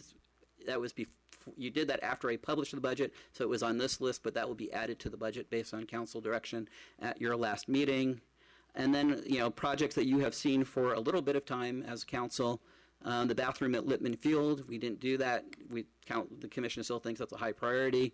A new one for them is banners for Visitation Avenue. We put up the banners for the holidays, and it really gives Visitation a very festive feel. So there's other things that we could announce. So when we're doing our Concerts in the Park series, we could have Concerts in the Park banners up. When we're doing our when the Live at Mission Blue series is going on, you can have Live at Mission Blue banners up. So you can announce different types of things. So it's about $1,500 per set of banners. This would buy about 4 banners. 4 sets, not 4, but 4 sets of banners to hang. There's also a request from the Parks and Recreation Commission for security lighting for a Quarry Road Park, or Quarry Road. So if you walk along Quarry Road at night, it's very dark. This has been an issue that was brought up to the Parks and Recreation Commission on different occasions. So they're thinking if you get low-level lighting so you can see the road, you can see what's down, but doesn't impact the night sky. Lighting for the north end of the dog park. The south end, end of the dog park near City Hall has a light. The north end does. So if you come in from the north end or you come into the dog park, it's hard for you to see at night who's on the other end, and that creates, for some people, a sense of safety issue. Isn't that why you have a dog? No, but what if you aggressive dog? What happens if you have a West Highland White Terrier? Yeah, I hear you. Anyway, and then we have items that and Parks and Recreation staff was thinking about that we did not put into the budget. The Parks and Recreation staff is very excited, new people. They're thinking that maybe we want to do new events for additional community building. So they think that we should, and they have 10 different kinds of events, not doing all of them, but maybe picking 2 or 3 new events for the city. Additional teen activities, working with the library to do for the teens. This is an issue that has come up before council before that we're not doing enough for teens. So the staff was thinking maybe we should put more money towards the teens. Pool covers, and I've got really good news on this one. I can cross this one off the list. We received a donation. Jeff, our Parks Recreation Coordinator, who's over the pool, has gotten a donation from one of our loyal pool swimmers for $10,000 to go towards pool covers. We will be bringing that back to the City Council because our policy is for donations of that size, it comes to council for council acceptance. I'm crossing my fingers that you will accept it. Yes. Because it is time for us to replace our pool covers. We need a storage shed for the pool. We don't have any place indoors to store stuff, and we've run out of space in the office. So it would be a storage shed that would be set up near the equipment building. We need new backboards for the pool. It's a very small item. These are the backboards are not what you play basketball against, but what you put somebody on when you're doing a rescue. Equipment baskets for the pool. Those are they're outside all the time. They're getting old. Lane lines. I'm told that we can probably go another year or two without those. Replacement bathroom counters for the pool. Again, this facility has been open for a very long time, so we're getting to the point where we need to start doing some of those touch-up remodels. Now, a big issue that is coming up is a city-sponsored school bus. So the city spends about $95,000 a year is our cost for the school bus. We receive about $16,000 from parents for the school bus from kids who ride. We charge basically the amount that it would cost you to ride a Samtrans bus but if you are on free or reduced lunch, you have a discount from there. So not everybody pays the full amount of $400 a year for that. So it costs us about $79,000. To let you know, CYO has informed us that they will not be able to provide the school bus for us next year. So we will not have CYO providing a school bus. So at this point in time, there is no school bus service that we have available to go to Terra Nova and Oceana next year. So this is an item that the City Council may want to direct staff to bring back as soon as possible to see if there's other options and what those options would be and what those costs would be, or at the very least to inform parents so they can figure out what other methods they can have to get their children to this Oceana and Terra Nova. We don't have much time. Gotta figure that out. So that's my downer and end of my presentation. So I don't know if the City Council wants to provide direction to staff to try and bring it back at their June 30th meeting or their July 14th meeting as to what we can do. That sounds like something that the 2x2 committee may want to look into, or see if we can get together with the PTO, parent-teacher organization, to try to look at reasons why this happened. And right now on the bus we have how many children that are? So in the last year there were 60 children who rode it. About 45 of them may have been Brisbane residents, and then we open it up to other children because if we have space we may as well collect additional money. So there are children from Daly City and South San Francisco who also ride that bus. Well, I mean, we could wait for a 2x2. I don't think it hurts to have Stuart look at other options and then just bring it back to us as soon as possible, and then we can decide from there. But this is something that we have been budgeting. Does it make sense for the city to be offering or subsidizing the transportation for students to high school? We've been doing it for a while. It's been kind of a, an awkward position, for us. We did it to bail out, I guess, those parents, whose kids were going to those schools when the Jefferson Union High School District decided not to fund the bus anymore, and we've just now been continuing to do it. However, CYO has been the most economical of choices, and we've figured, okay, we can do it. Who knows what other options that will be before us and those costs. But I think we should at least have Stuart just investigate some options. Yeah. So will this bus, the discontinuance of the bus, does that mean they won't pick up kids in Daly City as well as Brisbane? CYO doesn't pick up kids in Daly City. Okay. I mean, if you're in Daly City, you have to find public transport. You have to get to a Samtrans stop that would get you to Pacifica, and I would say probably the majority of Daly City children probably end up in Westmore or in Jefferson. Okay. It's a lot closer for them, though. So I would like to see not just looking at other options for budgeting, but also to continue the discussions, if possible, with CYO to see if there's. No, They're they are absolutely will seems- not. They're done. Yeah. They told me, I gave them what I thought was a reasonable suggestion, and they said, no. Our kids were just too bad, Yeah, even putting a police officer on the bus would not do it for them. which sounds like a parent problem. well, sometimes you need a good wake-up call. Yeah, well, So, that's already passed now. well, this is it, I guess. So, well, we gotta figure something out. So, preferably sooner rather than later. Yeah. So, all right, so hopefully you've We will explore options, and we will bring that back to you as soon as we possibly can. We don't have a list of parents of kids who go to the schools. If you would like, I can have the school district send a letter to parents in Brisbane, but that won't take care of the ones who are in Daly City or South San Francisco who ride our bus at this point, because I don't know who those would be. We must have some way to collect the fee The school for that district bus. does that. So Because they the have a school list. district is the ones who know which children are on reduced or free lunches. We don't actually collect money. The school district collects it and then returns it over to us at the end of the year.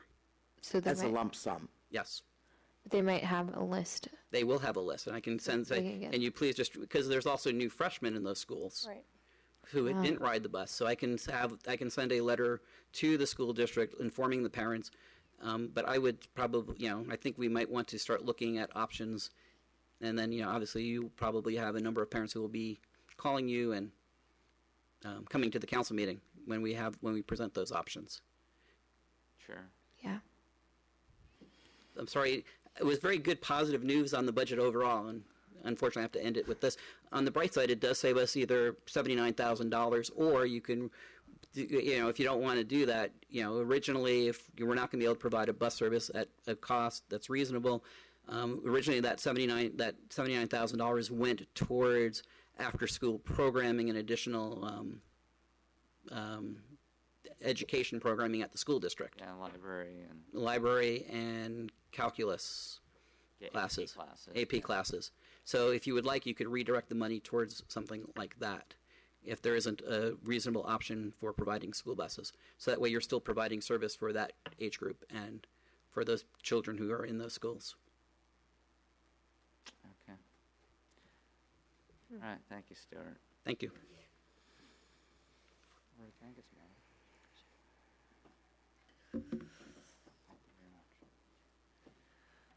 Okay, so now we're going to have our different department presentations. Chief Myers, representing the North Fire Authority. North County Fire.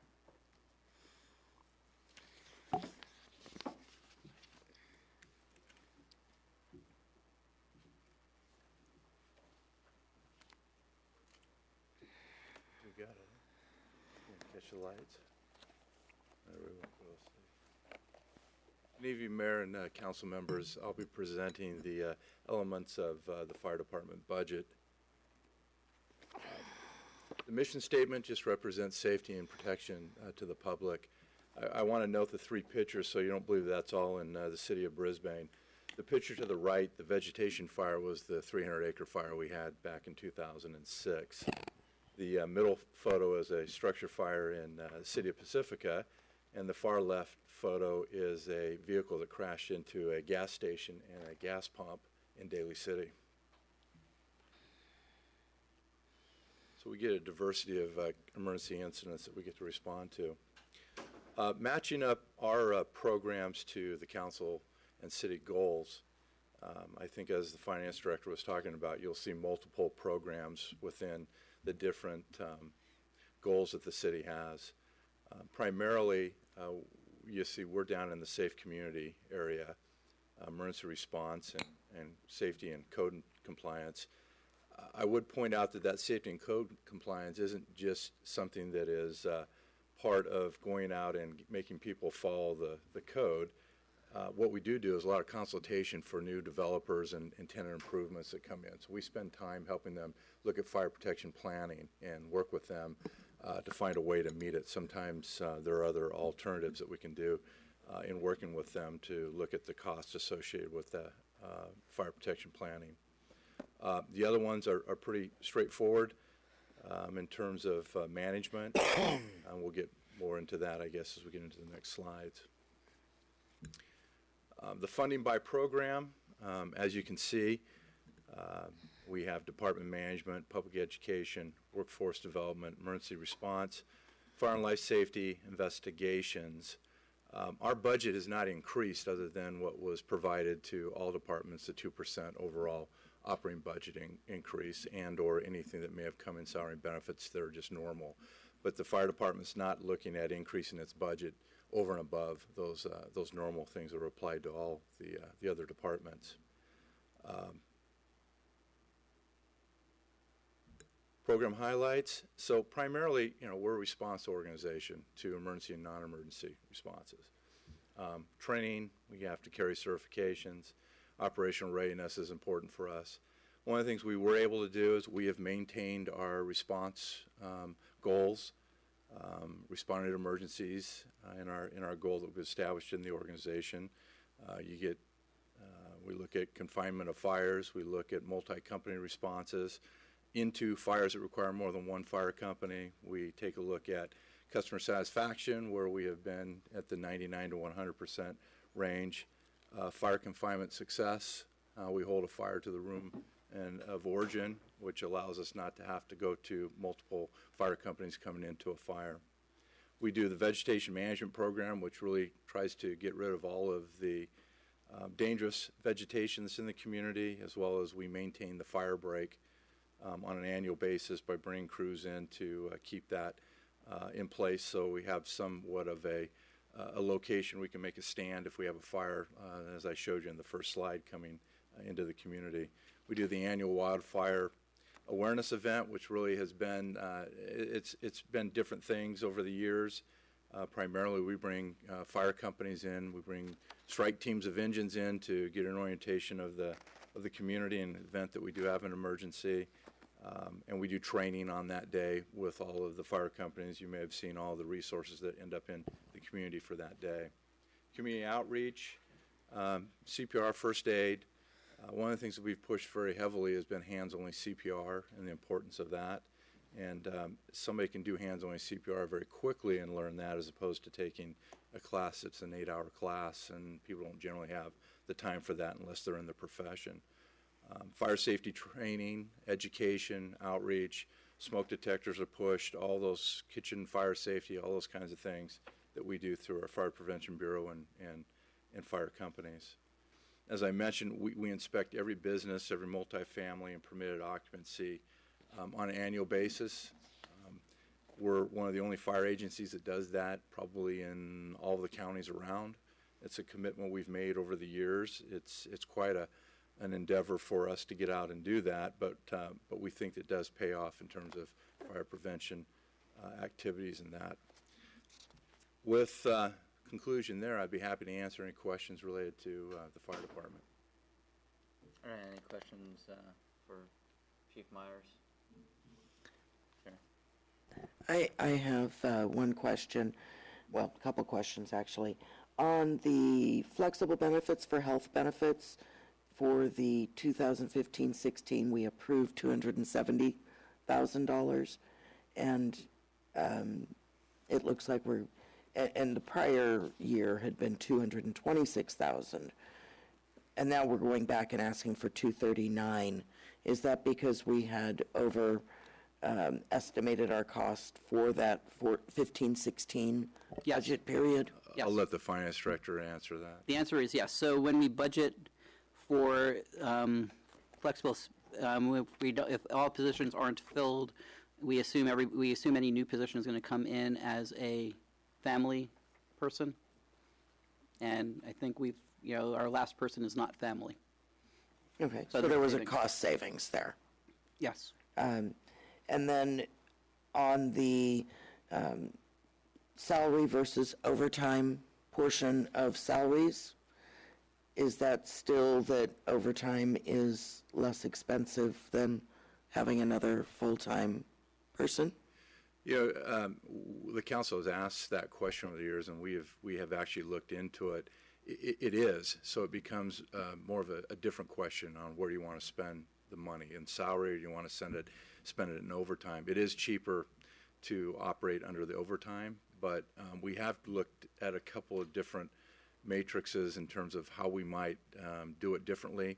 It's actually would cost you more to hire, but it all depends on where we want to spend and capacity within the fire department. The numbers would go up, which might create a little more relief, but it's not cost effective. We eliminated the 3 relief years ago in order to save money. It still saves you money not having the 3 relief. In the future, if it becomes something where for other reasons other than completely that it would save you money, we might want to go back to that model of having 1 relief, and then we transfer those dollars in overtime to salary, and look at it more from a capacity than from necessarily how much it's going to save. I just know that over the years we've looked at overtime, and I think that it has always come up that it's a necessary evil, so to speak, and that the savings are realized in less of the flexible benefits and other underlying costs to employment. And we have listened to you over the years, and we actually have analyzed it each year, looking at different variations, 1, 2, or 3, and it would cost you more money. There's, the gap shortens in terms of between what the cost would be versus hiring 3 or 2 or 1, but we wouldn't tell you that it's a savings by doing that. Well, having heard the reports from the JPA sitting on that board, Madison and I both sit on that, and having the JPA work with our fire department to administer it has been a very good program for us and has reduced a lot of the costs. So I appreciate that. Yeah, exactly. I was going to mention one thing for Councilmember Lou. She mentioned a year ago about iPads. We have now installed iPads in all of our fire companies. So that has been completed. Fire companies, fire prevention, and our command and chief officer staff all have iPads, and so we're using the programs associated with that. So we'll be expanding our looks into what we can do with those iPads, but they have been implemented into all of the fire companies. Good to hear. So are you using the physical books for the maps or the iPads? That's one of the elements, yeah, and one of the programs, there's another program that everybody within the county went to, and as I said before, one of the reasons we hadn't gone to it, 1, we don't always have that kind of money to do those things, but 2, the software that was being used countywide was being analyzed, and actually at one point they didn't like it, so they spent money and then went, we don't like this. They went to another software, and now that's one that seems to work. So we didn't get involved in spending money and then have turn out that this didn't work out.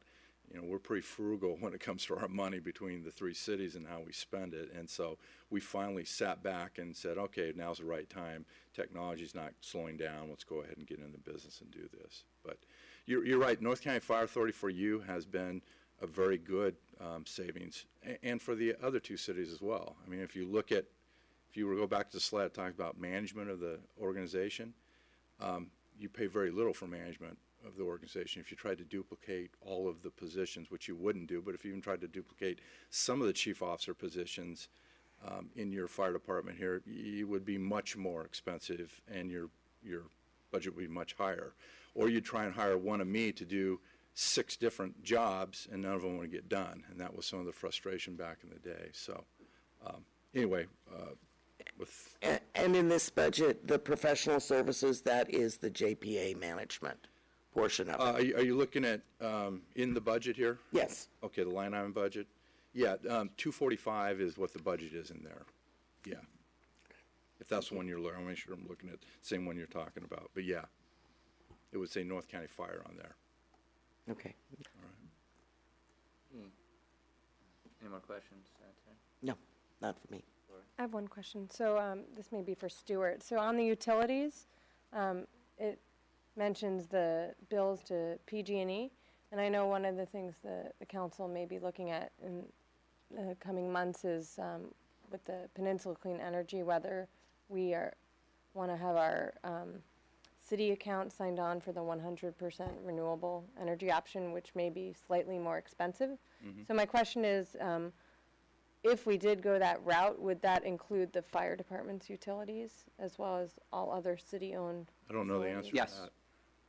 I mean, the fire department we pay the utilities ourselves, so that would be one of those ones that we would put into the 100%. Okay. Thank you. Madison, you have any questions for Chief? So Chief Myers, just looking at the services and supplies. So when you compare, the 2016, 2017 proposed, it's fairly close to, what is being, what we approved last year.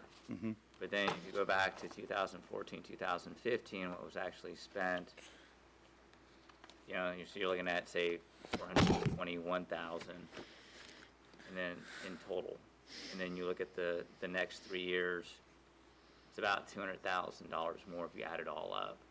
So are we still kind of catching up from the recession in regards to some of these things? Or this is what you've just budgeted, and in reality you'll spend a lot less? Well, I don't see service supplies going up by 200,000. Over 3 years. So From you got like I see 60,000. 413 and 495. Yeah, so 495 So compared to the that's 420.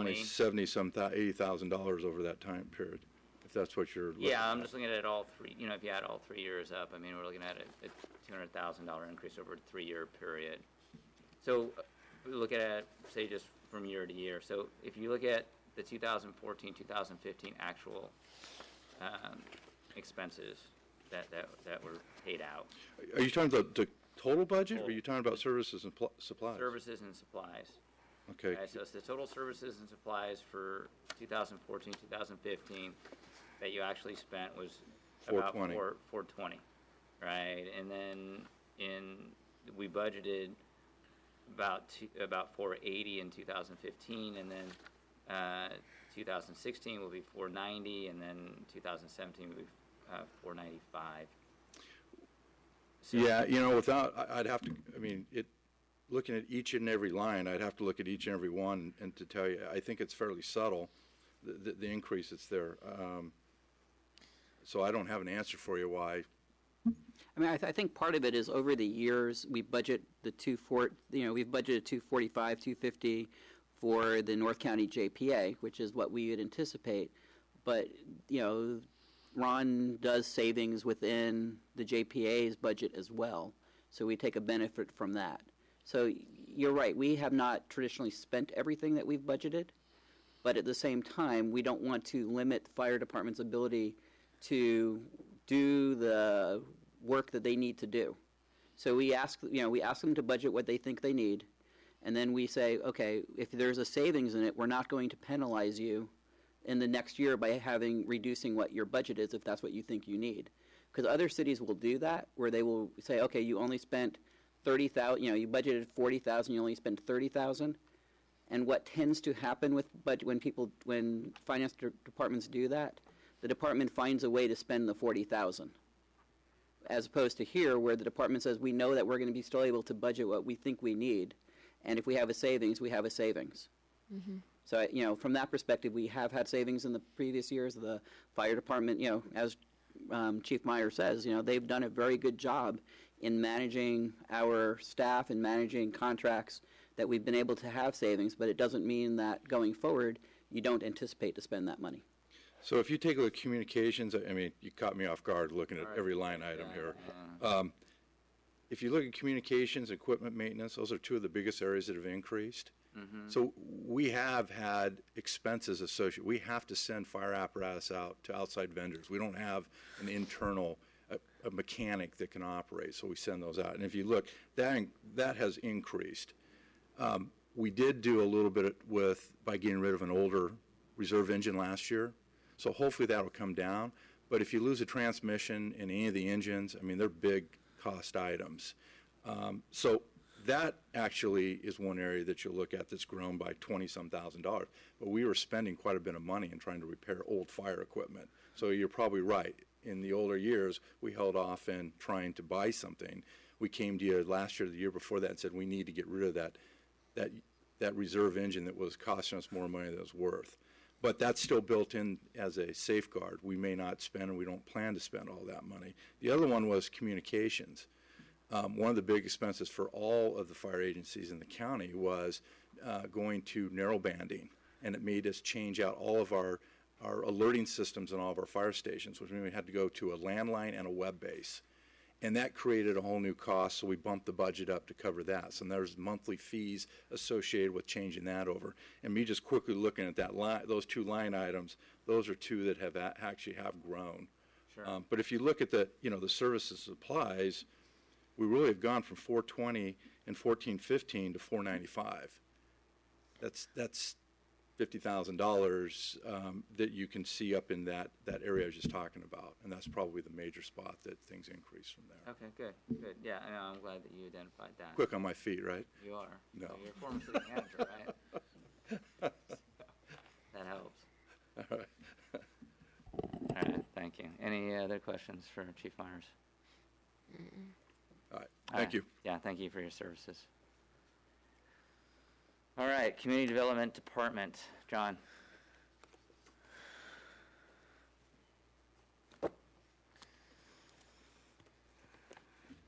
Yes, thank you, Honorable Mayor, members of the council.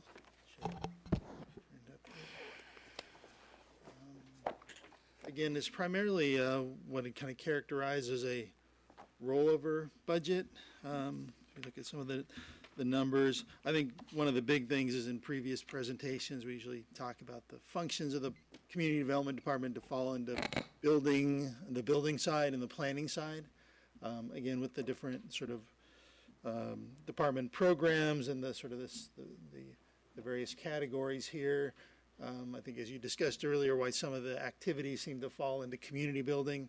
The bulk of what falls within our department programs tend to fall within those categories. Council, commission support, citizen engagement, public education, processing of applications, and city-initiated programmings all fell into the kind of the community building rubric as was formatted. So this may be illustrative of some of your discussions earlier today about why that number, and I think you'll see that carried forward in terms of the budgetary numbers. The bulk of the department's programs fall into that community building kind of category. So just wanted to point that out. Again, as I indicated, it's primarily a rollover budget. And the programs that are going to be taking time and energy of the next fiscal year are legacy projects that programs you're well aware of, the Baylands and the Parkside Plan. As Stuart brought up earlier, the only real new budget item we had was the conversion of the microfiche records to digital. And again, when building plans are submitted, and this is historically, after some period of time, the rolled large blueprints have been converted to microfiche. Microfiche is available in the office for anyone who wants to then get the building plans.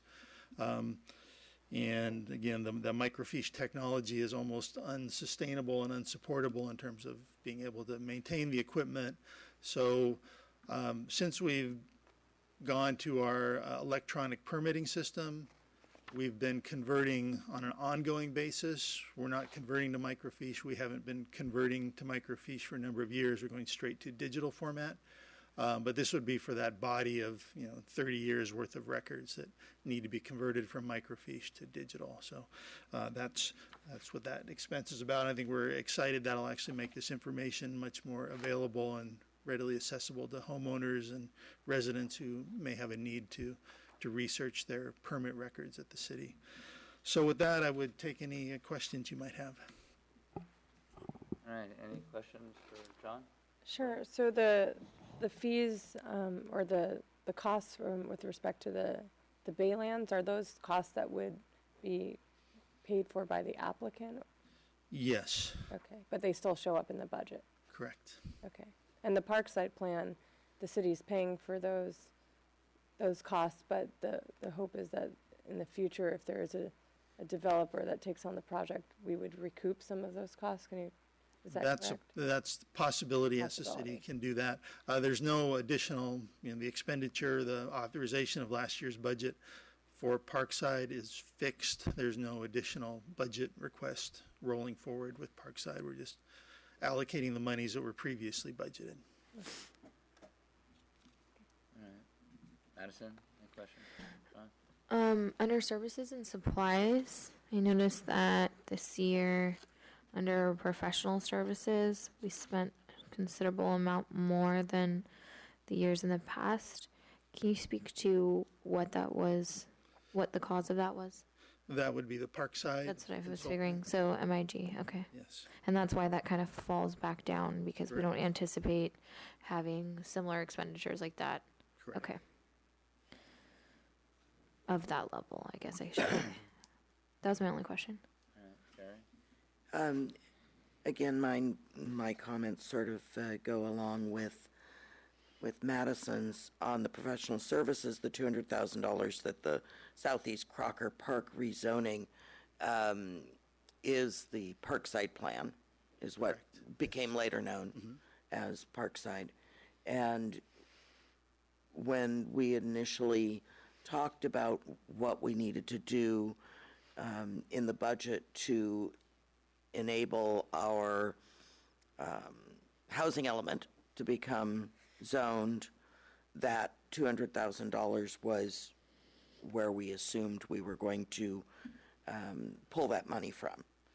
But as I don't think that what MIG is doing for us is going to create that zoning, so you're not anticipating any additional help to create the actual zoning for whatever plan is to implement the housing element. You're going to be Correct. able to do that with your existing in-house staff.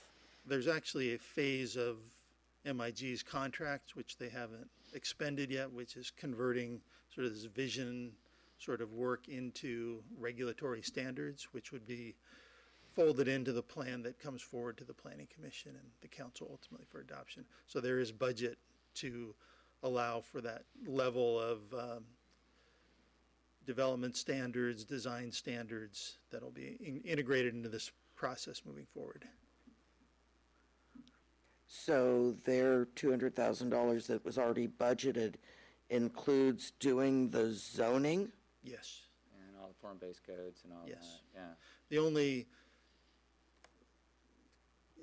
extra effort would be covered by the city staff as whatever ordinance, if the actual legal vehicle, whether it be ordinance or whatever form that ultimately gets adopted as. But no, the document is intended to provide all the standards and design requirements that would meet the intent of the housing element to ensure that there's a proactive city-defined vision that developers would need to comply to and with. That's covered in their current scope. Okay, and the remaining amount of unexpended funds on that contract is, do you know? How much have they? I think they've billed a little bit over half. Their billings trail a couple months behind the actual work program, but Great. they've to date have not indicated a funding shortfall.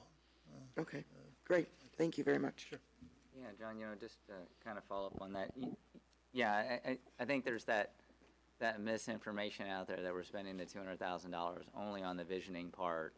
And I think it would be helpful, at our maybe at our meeting tomorrow, if you could just kind of provide a breakdown of MIG's contract and what is going to In terms of the tasks and what tasks were budgeted? Yeah, no, I Sure. think that would be helpful. Just because those particular tasks, we would have had to spend that money no matter what, whether we did the visioning part or just zoned the areas that we had submitted to the state. Okay, yeah, I think that would be very helpful. Okay. Thank you, John. All right, next up is recreation. Mr. Mayor, I think we're going to try to fit in a presentation from Nancy first. Oh, yeah, absolutely. Come on up. And Sorry. it's actually under the co-sponsorship, so in the All right. city, in the recreation budget, yeah. I'm a little low tech tonight, so I'm gonna just give, this is, thanks, And you can bring that mic down too so that we can all hear you.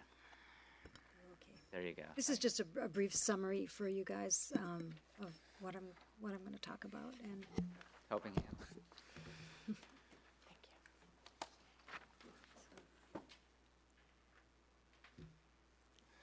I'm Nancy Coleman, and first on behalf of our board, the Brisbane Village Helping Hands Board, Cindy Rudolph, Sherry Goodwin, Karen Latham, Cece Herman, Jim Scales, and me, I want to thank the council and the city staff for all the support you've given us over the past years to enable us to build Brisbane Village Helping Hands.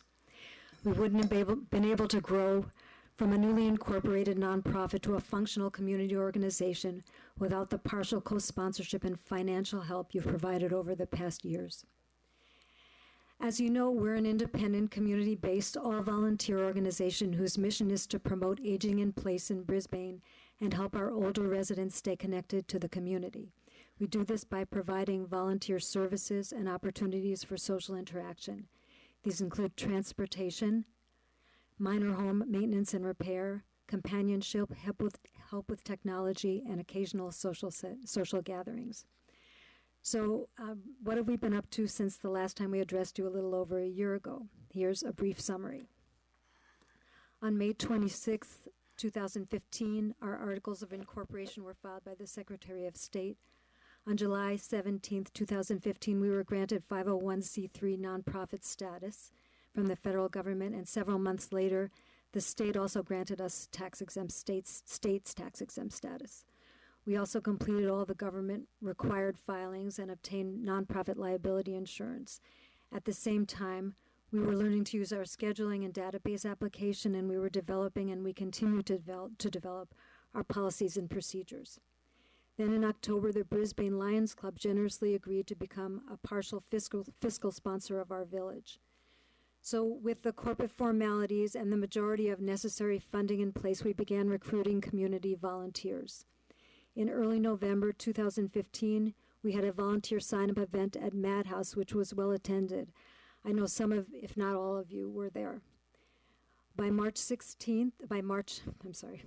a little late. It's past my bedtime. I know you guys probably don't sympathize since you do this all the time. By March 2016, we felt we had a big enough volunteer base, 36 people, all of whom had undergone background checks to have our first in-person training, which was put together by our board and attended by all but 4 of our volunteers. With our volunteers ready to go, it was finally time to begin signing up members, and that means any resident over 55 or older who fills out a brief sign-up form and pays $20 a year dues. And then we were ready to start providing services. So just briefly, here's how our system works. A member calls our voicemail and leaves a message with a service request.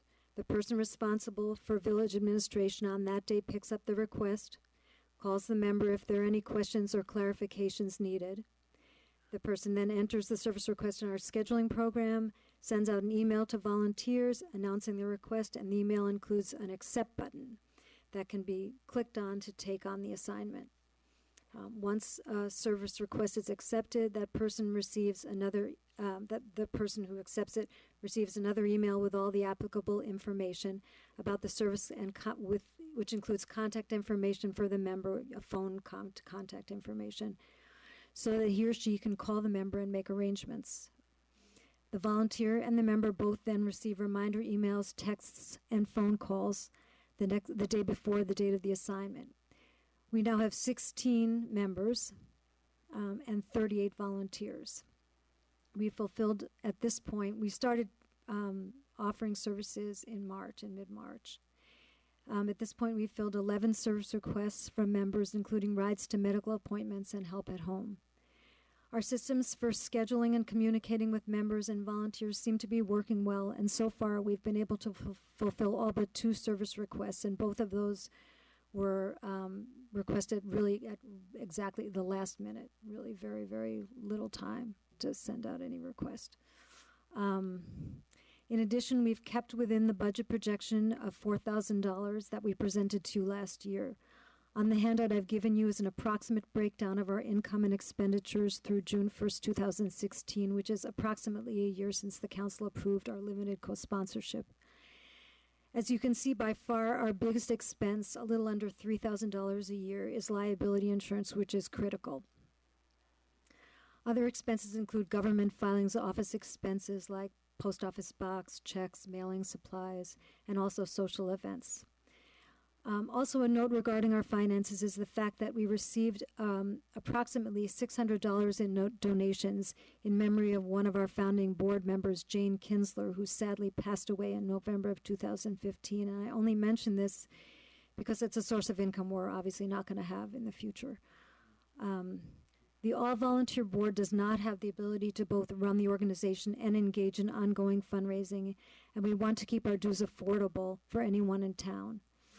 For these reasons, the financial support from both the city and the Brisbane Lions Club, which at their current levels cover our insurance and some other small expenses, is and will continue to be extremely important to our ongoing viability. So in closing, we're very excited to have launched our village, and we feel that we're off to a great start. Our major focus in the coming year will be to increase our membership and continue building our volunteer base so that we can meet our service requests. Also, we've scheduled a meet and greet social gathering for our members, volunteers, and any interested community members on Saturday, September 17th from 3 to 5 p.m. at the Sunrise Room. And as I said earlier, we couldn't have made any of this happen without the city's financial support and limited co-sponsorship. So again, thank you, and I'd be happy to answer any questions you might have. Anybody have questions for Nancy? I have a question. Well, first of all, I just want to say, job well done. This is amazing. I remember you coming before us when you were starting with it, and it's great to see that it's off the ground, and you've already had 11 service requests and all of these members and volunteers. So my question is, out of the 11 service requests, were those 11 different people? No. Okay, so some repeats? People. They were satisfied?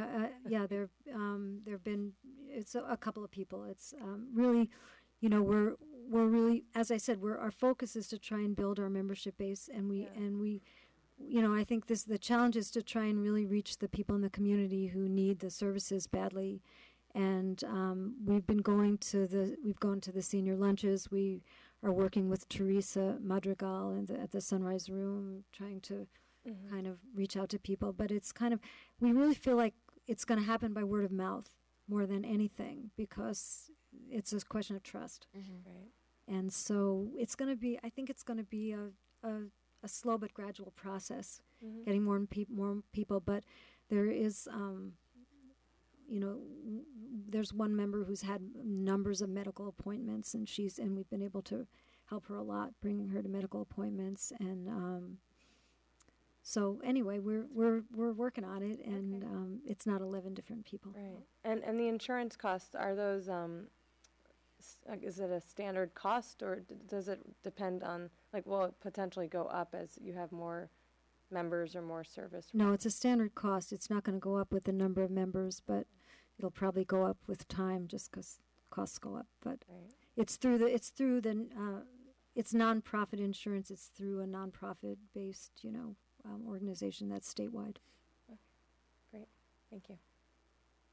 Any questions for Nancy? No, I'm just really excited that it's going, and it sounds really interesting, the system that you have set up to remind people. It sounds pretty advanced, actually.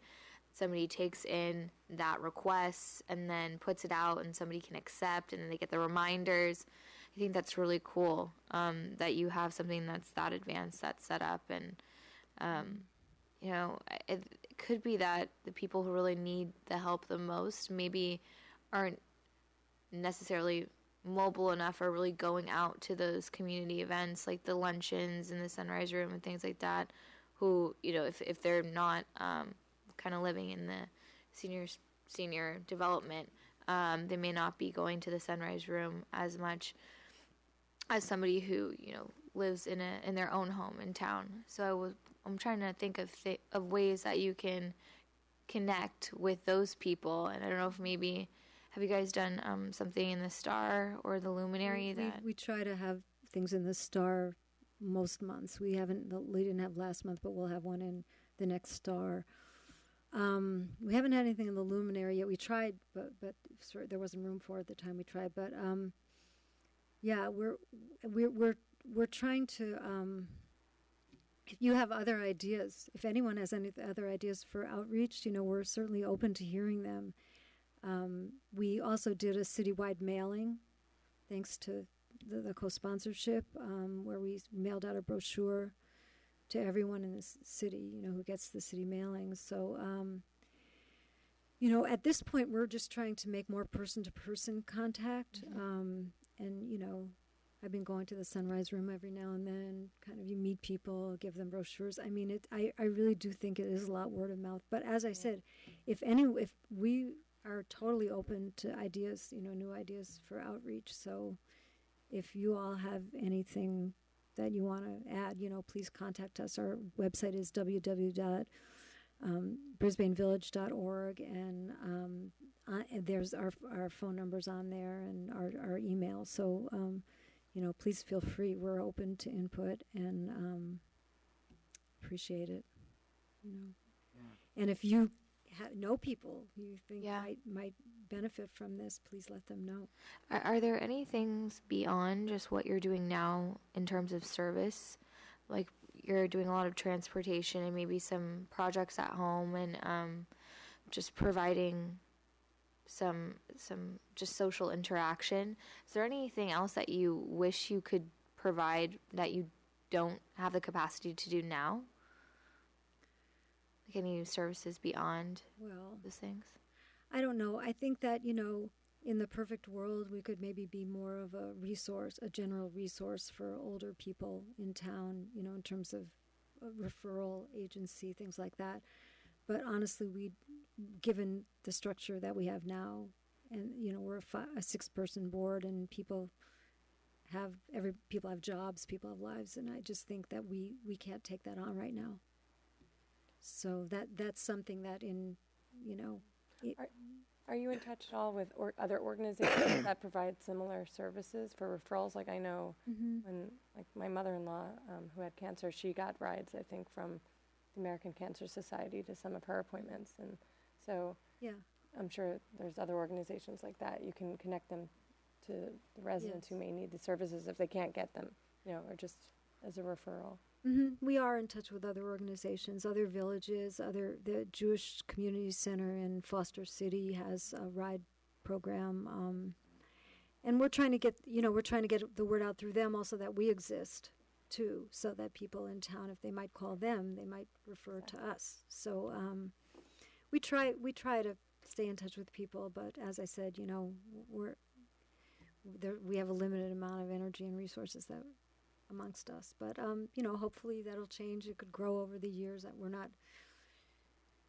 not trying to limit it. It's just we're trying to kind of get the basic organization working now and get the basic services available to people at this moment. And as for the volunteers, are those only Brisbane residents, or if we know people in surrounding communities who might be interested? It's Brisbane residents, for the most part. Okay. Yeah. I think it's great, Nancy, what you're doing, and that you've gone out to help create this organization and what they can do. Right now, it looks like you've got more volunteers than people who are using or utilizing the service. And we need that. And that I think that it might be good for people in the community that know about it to do it word of mouth, because that's where you're going to reach many of the at-risk people. On your little, handout that you gave to us, the grants, the $3,500, that's the grant that was the support from the city of Brisbane. The city and the Lions Club. And the Lions Club. And so we funded you last year at $2,000. $2,000. And so I'm assuming, because we're hearing this at a budget, that you're asking for that continued support, if not increased support. Yes. And No, we're asking for that same amount. so, I mean, I just wanted to Yeah. get it out there that that's why you're coming and talking to us today. Yes. And No, and that also we to just to consider it. give you an update on where we're at, since you did give us the support, and we wanted to just tell you what's been going on. great. Well, I think it's great, and right now it sounds like your volunteers, while there's a lot of the technical organizational setup going on, it sounds that your volunteers don't have to do a huge commitment of time, because there's a large group of volunteers compared to people receiving the services right now. So that gives people even a better incentive to get involved and to volunteer, because it's not as if they're going to be the only ones providing services. Right. We don't require any kind of particular time commitment from volunteers, but I do want to say that we need more volunteers. I mean, actually, it sounds like we have a lot of volunteers per members, but it's really not that, the ratio is not really that great, because you figure a lot of our volunteers have full-time jobs. People, and because we're saying we're not requiring a particular commitment, we have a wide range of volunteers in terms of what their what the possible time commitments they can make are. And so we always can use a bigger base of volunteers. So I don't want people to think like, oh yeah, we have enough volunteers, that's fine. Because I think we really do need more. And how old do you have to be a volunteer, and what are the Well, if you're not driving, you can be 18 or over, but if you're driving, 21 and older. So, and people have talked to us about, youth, having youth programs and stuff like that, and that's another thing for Madison's question, is that that's something that in the future perhaps we could figure out how to do, but right now, as I said, we're trying to get the basic program together. Or maybe a meal, like if somebody's had surgery, maybe like bringing them a meal Yeah, would also be something. sure. I mean, those things, yes, those things can happen, and people have said there have been talked about cooking. There are other things, but we're at this moment. Yeah. We're trying to really just kind of build around the core services, and then once we get that down, we can think about expanding. Yeah, thank you, Nancy, Anyway, thank you. for coming here tonight and starting this program. I think it's an excellent program to expand that outreach to our seniors, and we only know that our communities are getting older year after year. I mean, that's the fastest growing population. Yes. If you wouldn't mind sending me an email, I have some resources for you that I can connect you with that could potentially help you Okay. expand your footprint and maybe provide some additional funding sources. So, Okay. Yeah. All right. Thank you. Thanks for your support. Thanks. Thank All right, you, Nancy. Thank you, Nancy. Good night. All right, so now recreation.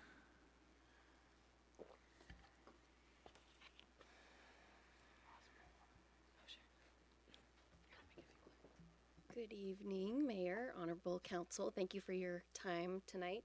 I have the honor of presenting the Parks and Recreation Department budget. As you know, the new priority-based budget format focuses on the alignment of our programs with City Council goals. The majority of what we do falls under the community building category, contributing to the quality of life, creating spaces for community gathering, providing social events and recreational opportunities. As Madison stated earlier, that's a little bit vague. So what does that mean for us as a department?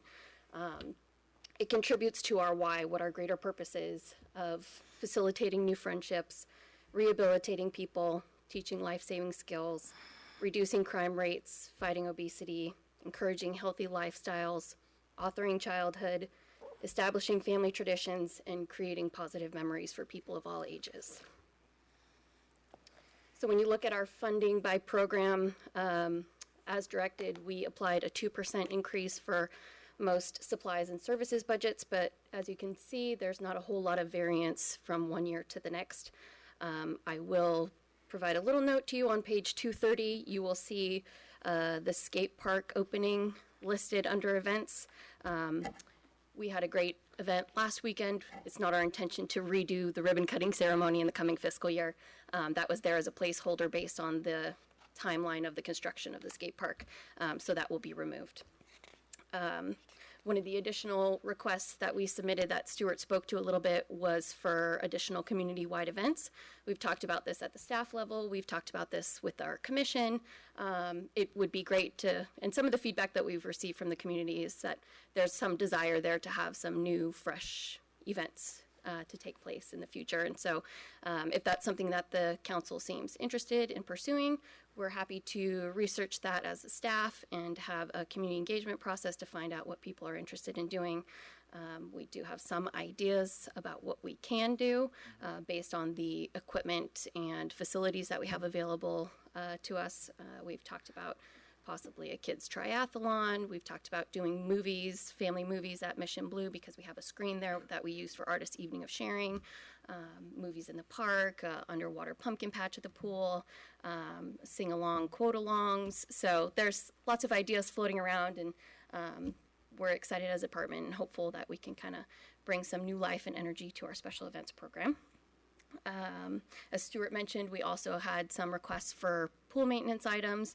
We're happy to split that up over the coming years so that it's not a huge financial impact on one fiscal year.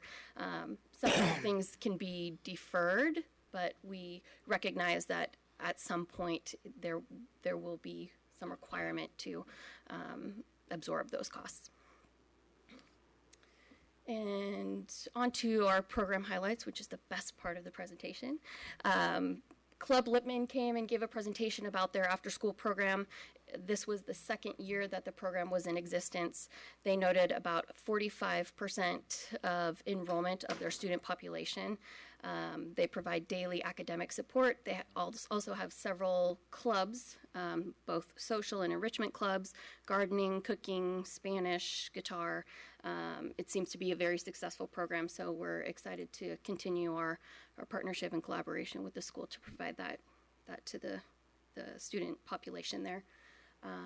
With regards to expanding our preschool program, we did that this year. The program used to be 8:30 to 12:30 Tuesday through Friday, and we expanded the program to be Monday through Friday from 8 to 1, just to be more friendly to those working parents and working families. We've also expanded our numbers from 20 kids to 25 kids to accommodate the children that were on the wait list, and we're also already fully enrolled for the fall. Teen services, as what's next on the list? Yeah, teen services, as Stuart mentioned, we're looking forward to continuing our collaboration with the library to bring programs and services to the teen demographic.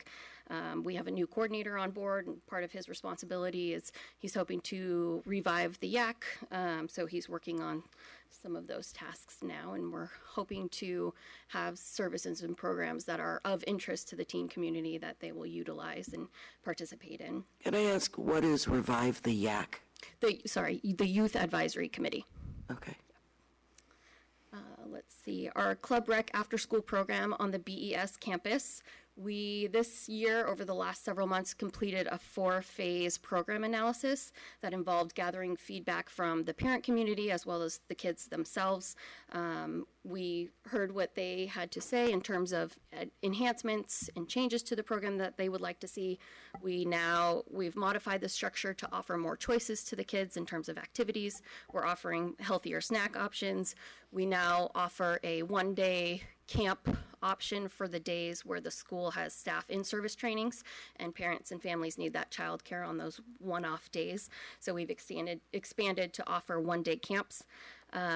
We've also expanded to offer opt-in enrichment activities. So we had one of our recreation leaders coordinated a recorder music class, and we were maxed out with enrollment, and the kids got to learn and they got to present to their families with a little recital at the end of the session. Soccer, so we're looking to do more of that in the fall, have more opt-in enrichment opportunities for the kids to choose from. So we're excited to continue the conversation with the parents and the kids about how we're doing in the program, how we're meeting their needs, and if there's anything we can do to improve. Stuart already talked a little bit about citizen engagement and upgrading our marketing efforts and how we reach the community through the activity guide and collateral pieces, flyers, etc. Additional program surveys we're hoping to do, staff outreach. So we're striving to maintain the connection that we have with Brisbane residents to make sure that we are meeting those wants and needs and that we're hearing their voice so that we can have successful programming. Strategic planning. It's an exciting time in our department. 50% of the permanent staff is new within the last year, and we've had some reallocation of responsibilities in our department with the existing staff. So it's a unique opportunity to kind of revitalize and refresh what we're doing in recreation as a department. We want to take a proactive approach to visioning for the future. So we've been working as a team to kind of establish a little bit of a strategic plan. We thank you for the approval of the additional funds for the Day in the Park and Derby. We're very excited this year to celebrate the 30th annual Day in the Park and 10th annual Derby. We're hoping that the commemorative nature of the event gets people excited, gets them to come out, to stay at the event longer. We'll have a new layout, new attractions, so we're really excited to make it an exciting event for the community. One of the suggestions we had was to acknowledge the history of the event and do like a historical walk and provide some background for the community, how the event has evolved over the past 30 years. So we hope you'll join us out there for that event.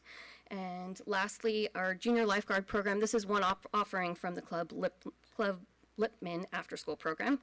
We have our aquatic staff facilitate the junior lifeguarding program there, teaching the purpose of life-saving skills. They average about 15 kids a week, so it's been a successful program. We're looking to continue to evolve it going forward. And with that, I'm going to give the floor over to Kevin Fryer, who's our Vice Chair of the Parks and Recreation Commission. He's going to talk to you briefly about the work that the Commission's doing, and I will hand it over to him.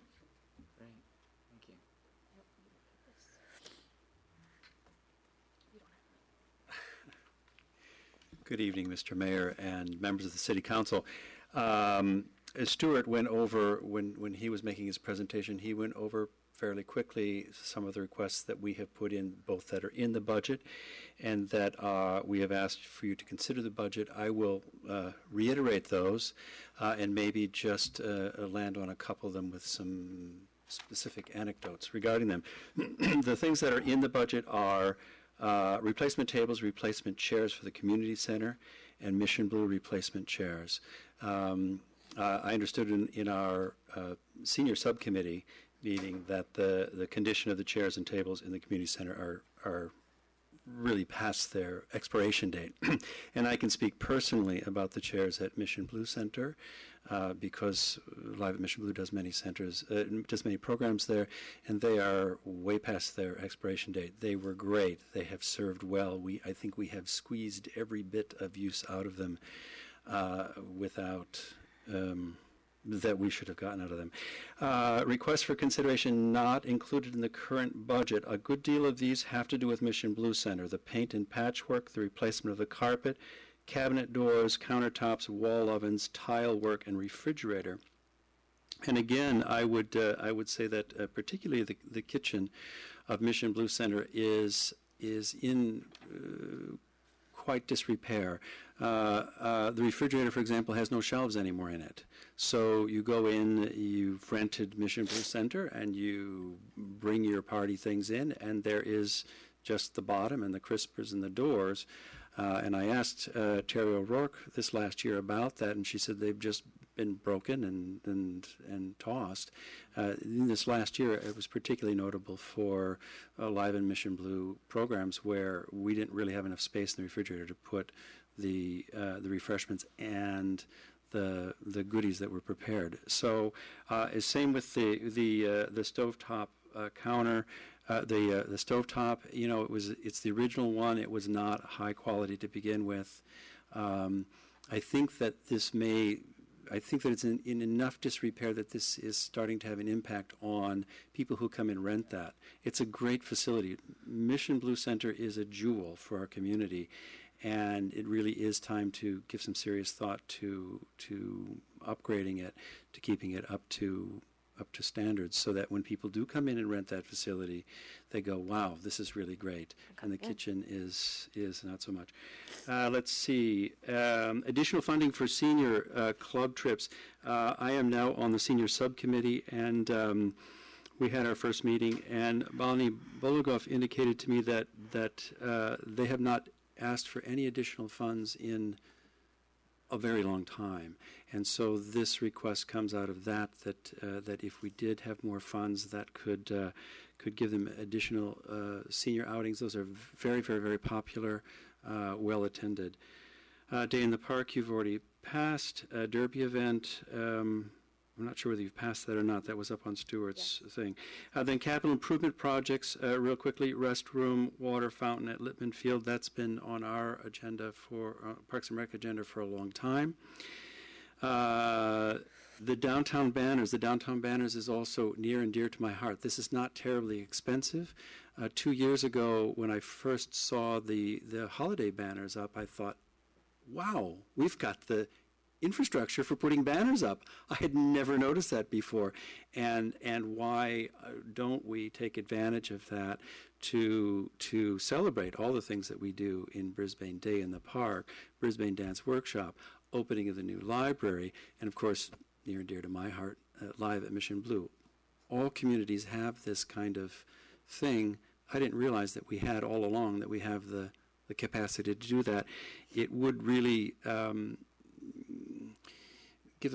beautify Visitation Valley, Visitation Avenue for not a terribly large expense. So that's one that I'm really very interested in. And the last one is security lighting on Old Quarry Road. Sister and I just took a walk on Old Quarry Road last night in the evening. Adding lighting to it would give it a more twilight use, would reduce the potential for injuries, and it would increase the accessibility. So those are the things that we've discussed on our commission, and I'd be happy to take any questions if you had any. Any I have a questions? You want to start, Madison? Yeah. Okay. So I know, when I was on the Park and Recreation Commission, getting the lights at the dog park at that one end was on our list, and was a really big deal, and they still haven't been, it still hasn't been implemented.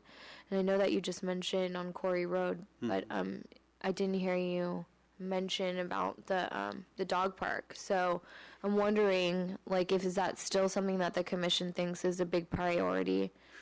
Well, the commission, we had a list of priorities, a good number of them on that list, and what we decided to present to you is the top 3, and that was not in the top 3. Okay. It may have been it's likely to have been number 4, so it didn't quite make the cut. Okay.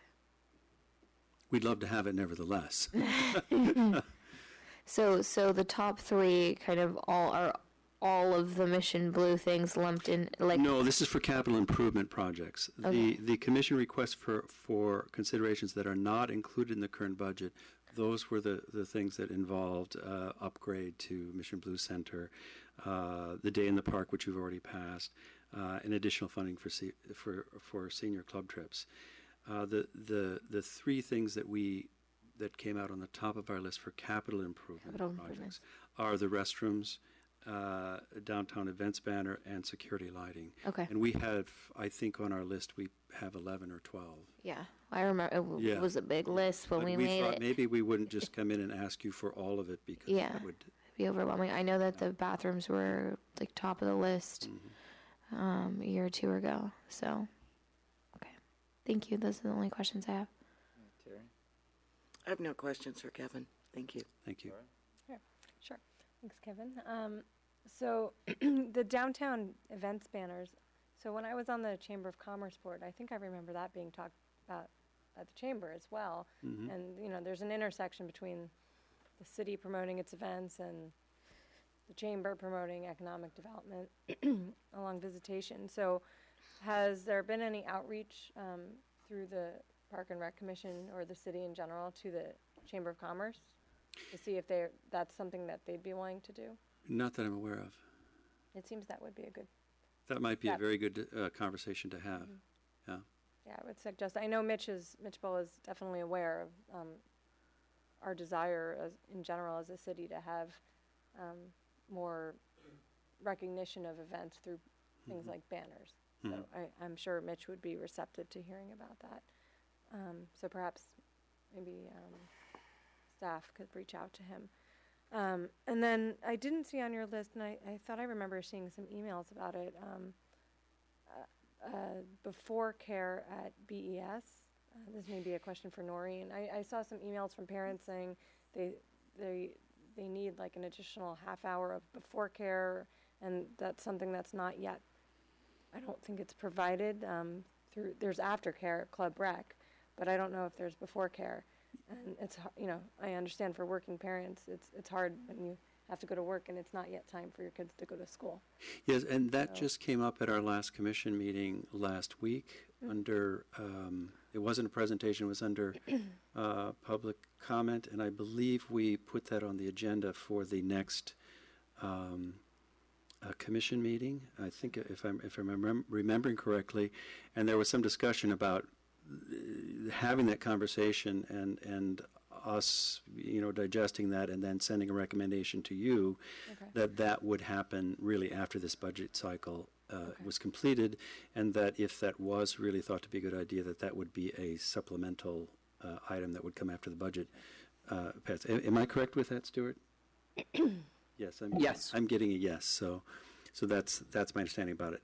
So it was brought before us, but we have not yet had that on our agenda, and I believe it's coming forward to look at that as as something that we might do.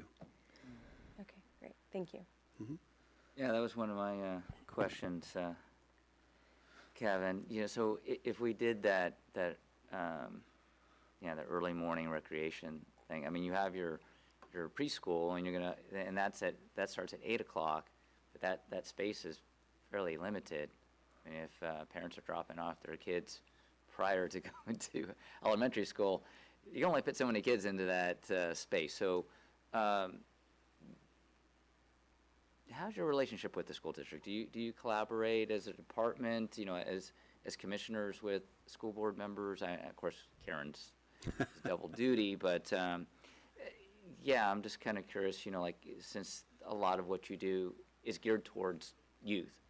Right. Well, the first thing that we've had where we've, since I'm new on the commission again, the first interaction that we've had with the school was this last presentation about the Club Littman, where they made a presentation of that. They're in their second year, and that is one of the programs that we use some of the fundings from closing down the teen center.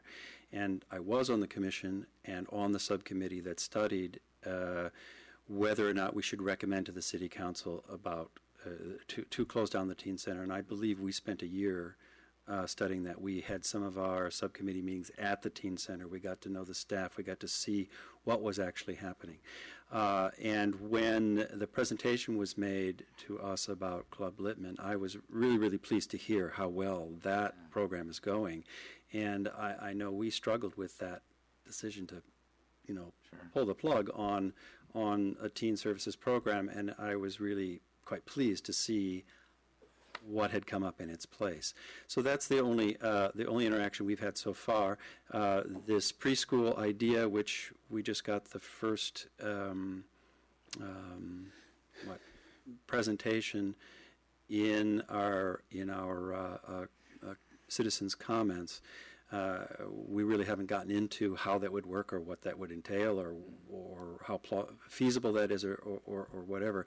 And I expect that we would explore that further at our next commission meeting. So that's the extent of interaction that I've had. Yeah, so, I mean, staff has a very good working relationship with the school. Obviously, we share a facility with the school. Our supervisor talks to the principal when we need help. I'm in contact with the superintendent. Noreen's in contact with both principals and superintendent. We've been able to work with the school district on rainy days to be able to use the cafeteria because, we have too many children to be in our facility. When this issue was raised by an individual a few months ago, I talked to the school district as to what they did in Daly City because I had heard that, at Panorama, the school district, there was before care before school care there, and what the school district, they provide the before school care over in Panorama. They bring in a teacher early. I think it's their librarian, so they have opened the library, and it's available for that. The school district had asked around their parents to see if there was a need for a similar type of thing in Brisbane. At the time that they asked, and times always change, at the time that they asked, they were told no, there was not a need for it in Brisbane. So I think as we go forward with this, this would be something we would need to do in conjunction with the school district. The challenge for us, if we were to try and bring somebody in from 7, because that was the request, from 7 to 8:15, and then the question is, what does that person do after that? Do they then go home? So are we only looking for somebody for an hour and 15 minutes? Also, can we get away with just one person? I mean, what happens if that person is sick unexpectedly? How do we bring in a second person? So you probably need at least 2 people to be there. And what do you charge? Before, there's a lot of questions to be asked. It seems like something that, as we go forward and explore this, it's going to be something that we'll be talking to the school district, and it may be something that as the Parks and Recreation Commission reviews it, it may be something that might be worthy of a 2x2 conversation with the district, with the district board to see if, how they do it for Panorama, and can they do a similar kind of thing for Brisbane students. All right. So it's a bigger question than just, as always, it's always a bigger question than just doing something. Sure. And then, so the preschool, so there's not a restroom on site. You have to use the restroom at the school. How important is Right, so these questions may be better answered by Noreen. Yeah, exactly. Sorry, Kevin, I don't want to step on your toes, but So, I mean, is that something that comes up, Noreen, that, is it awkward sometimes for the preschool kids to be using the bathroom? It's a little bit awkward because the expectation is that, we have 3-year-olds who then have to traipse through the school building and walk quite a distance to use the restroom. And so, of course, there are occasional accidents, and it would be great to have a restroom that was part of the direct facility. We make it work because we have no other choice. Yeah. But it would be great if we had the option of a closer facility for a restroom. All right. Well, can I jump in on that?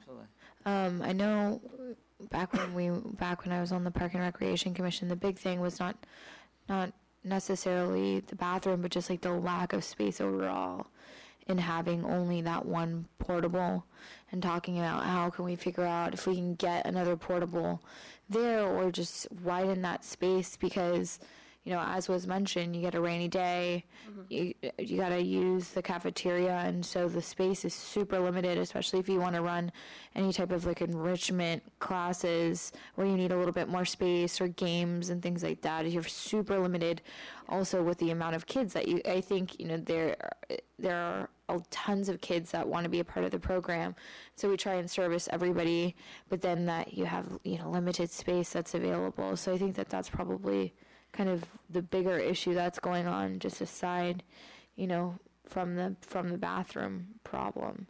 It's just the space overall is really too small. Yeah, and we recognize that we're limited by the space that we have. Luckily, the school has been flexible and accommodating and allowing us to use some of their additional school facility space. But we've talked about this with the commission as well as with staff about a long-term solution for either renovations to the existing portable, getting a larger portable, placing a second portable on that site. But it's going to have to involve a conversation with the 2x2 committee in the school district. So it's something that we're hoping to work towards, but it's probably a more long-term project. No, long-term. Because I heard that the reason why our preschool can't get the Measure A money for the big lift is because we don't have a bathroom. Mm-hmm. Is that correct? I don't know about that. Heard that. I don't know how accurate that is. Okay. But actually, I think I heard it from you, so. Okay. So, yeah, all right. So you're substantiating your own. Yeah. I heard it on the campaign trail, so yeah. let's see, the events. So I'm glad that you're thinking of other events, maybe events that can raise money, like races. So yeah, I'm super stoked by that. Have you ever thought of putting on events in a little pocket park behind the library and partnering with the library to do more collaborative things outside? We are looking to expand our collaboration with the library, and I spoke about that in the way of teens, but in special events as well. And we just had the teen luau at the pool, so kind of thinking outside of our immediate footprint and using those local partnerships and collaborations to the community's advantage. So that's definitely an opportunity that we would be willing to explore. Okay, great. Yeah, well, thank you so much. Great. Any other questions? Yeah, I just have one, and perhaps this is for Stuart.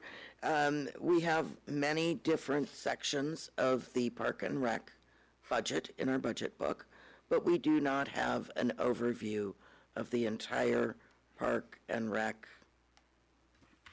budget that I'm finding, unless I'm in the wrong spot. Page 203 has No, that's just for the administration. admin. You are right. I will provide that sheet of paper. Because otherwise you have to go through 12 sections and add it together to see what we're really spending. And that's what the purpose of this book is to really know what we're spending. And so I would like to see that included. And, we haven't gotten to the pie charts of where our expenses go, where we have a budget overview necessarily. That's not tonight's thing, about where our allocations go. So I think that would be helpful. Thank you. Yeah, and Noreen, just one last question. So for the concerts in the park, so there's $10,000 is budgeted. We receive that in sponsorship, right? Correct. Yeah. All right. It's about $10,000 worth of all right. donations and sponsorships. You're going to try and be a little more aggressive in getting... We're working on it. Okay, good. Yes. Thank all right. The more thanks. the better, right? Yes, absolutely. Okay. Thank you very much. I get to do the next section too. Oh, so we have city manager, library. Co-sponsorships. Oh, We're doing more co-sponsorship. Oh, okay. Got it. Did you Okay. have another question? Do you want to extend the meeting? Yes, please. So can I have a motion to extend the meeting to 11 o'clock? I'm going to make it like just to 11. I'm going to stay firm at 11 too. Okay. Yeah. All right, so there's a motion, there's a second. All those in favor? Aye. This one will be quick. Okay. So, as you know, we strive to support local nonprofits and help them achieve their mission as an organization. We heard from Nancy Coleman tonight, Brisbane Village Helping Hands. If we have specific events that are looking for co-sponsorships, we require that they complete an application and we bring those to you for approval. One example of that would be the Silver Spot Luau that they host at Mission Blue. We waive the cost of the deposit, the facility, insurance requirements in order to support them in their fundraising efforts. Looking at the funding for co-sponsorships budget, we have a few co-sponsorships that do require contribution of city funds. Those include the Live at Mission Blue concert series. We provide support for their lighting and risers and lighting technician, sometimes piano rental, staff time. We also provide non-financial contributions in the way of staff time managing the box office ticket sales. We support them with marketing efforts. Another one would be the Artist Evening of Sharing event. We provide the sound and AV equipment and vendors, the artist organization, as well as refreshments, Shakespeare on Tour, and the BDW Spring Show. So those are a few examples of the financial related co-sponsorships that we do as a department. The remaining amount goes to cover staff time that's associated with those events themselves. As for program highlights, this was not previously part of the Parks and Recreation budget, but it makes sense to be housed there as we serve as the liaisons for a lot of the co-sponsorships. Other groups that we support include the Lions Club, the Mothers of Brisbane, Brisbane Dance Workshop, as I mentioned, and the school district. Although they don't necessarily receive funds, they receive our support through marketing, promotion of their events and programs, use of our facilities, waiving of insurance and deposit requirements for facility usage. The Brisbane Car Show that's put on annually by a Brisbane resident. We support him through the process of his event via co-sponsorship, and the funds that he has generated in the past from that event went to support the skate park. He's announced that funds going forward that are raised as a result of that event will support the new library. So it's it comes full circle. They're often advocates of our programs and services, and we appreciate their contributions to the community, and we're happy to continue to support them through their efforts to make the community a better place. And that's it. I'll take questions if you have any questions. Thank you, Noreen. Thank you.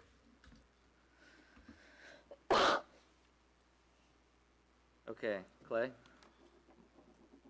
Maria's going to do the city manager and library. Okay.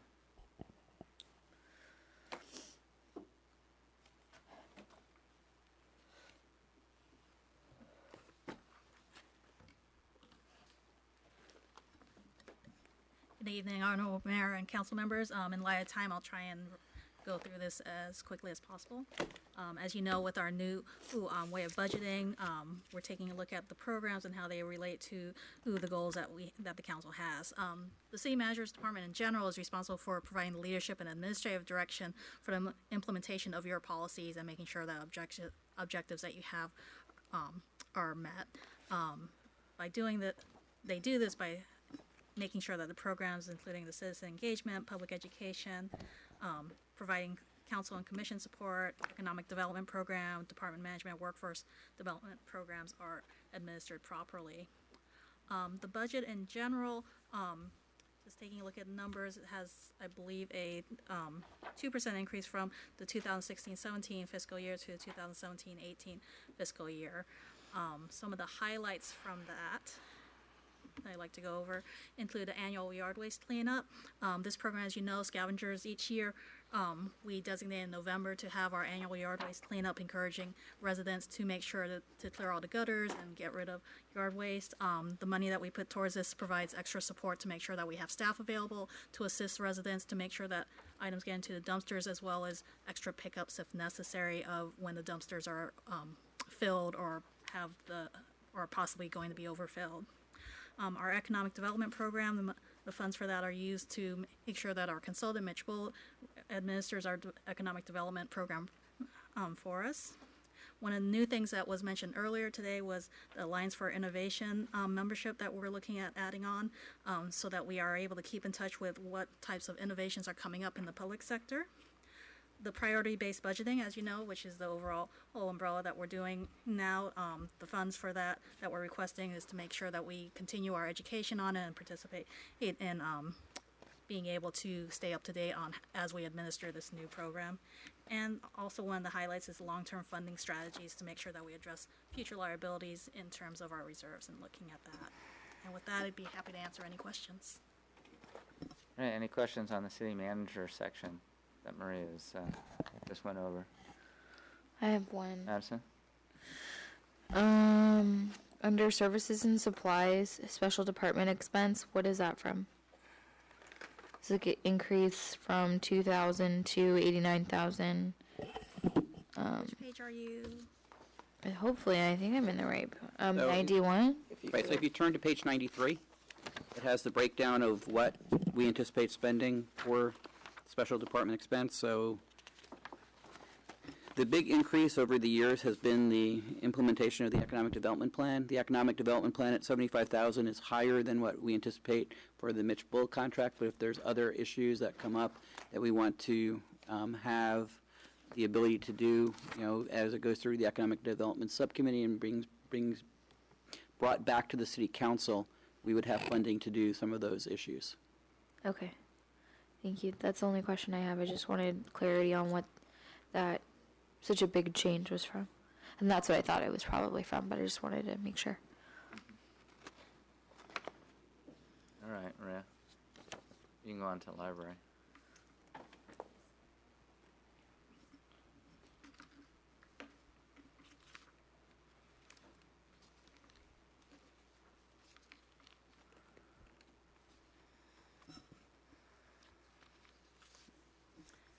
Okay, next is the library budget. This is a very simple budget. Basically, as you know, we are part of a JPA in San Mateo County to provide library services. While we do participate in that JPA, we are also responsible for the maintenance of the building itself. So a lot of the funds that you'll see in here not only apply towards making sure that we participate with the JPA, but also takes care of the maintenance and the any utilities that the library facility itself entails. Highlights for the library include the planning for the new library that we're looking at in terms of the architectural design, as well as they were able to do an extension of the hours for the library with the JPA in terms of opening up earlier to provide more services, starting, I believe, at 10 a.m. on a few days, and on the weekends also adding an additional hour there as well. Again, it's a fairly simple budget. I'd be happy to answer any questions regarding it. Anyone have any questions regarding the library budget? How many more hours will there be? I believe there were, this was done, I believe there were Page is it on? 3 hours that were added 17. to it. I have to double check, but I think originally there were 40. That's correct. It's at about 43 now. And those come from the JPA? The funding for those hours? I believe it's a combination of Okay. part of it. Focusing. All right. And the library, one more question. So these expenses for operating the facility are for the existing library facility, right? Because the new library is not expected to be built until 2018? That's correct. Okay. Any other questions for Maria? So none of the planning portion is in this budget, Correct. because it's already been, Well, it's in the, it will be captured in the capital budget at some point. Right, this is more of the operational. okay. I don't have any questions. All right, thank you, Maria. Thank you. Okay, Sherry.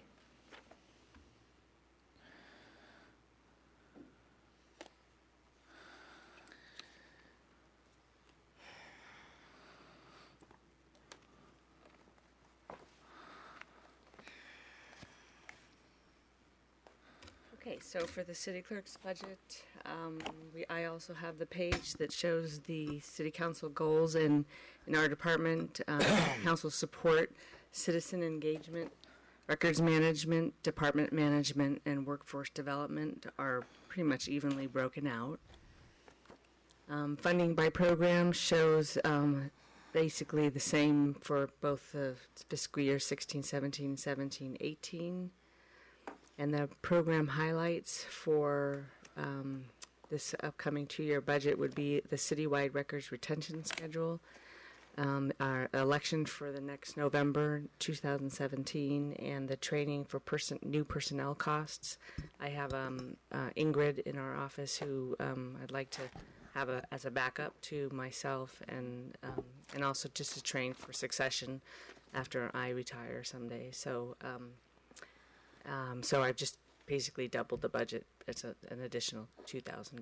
So, and on the records retention schedule, we pay a significant amount for the storage of records, and that has increased over the years as we continue to develop more records. Getting this retention schedule in place will actually pay for itself over the next few years in the reduction of the number of boxes that we're paying for to be stored.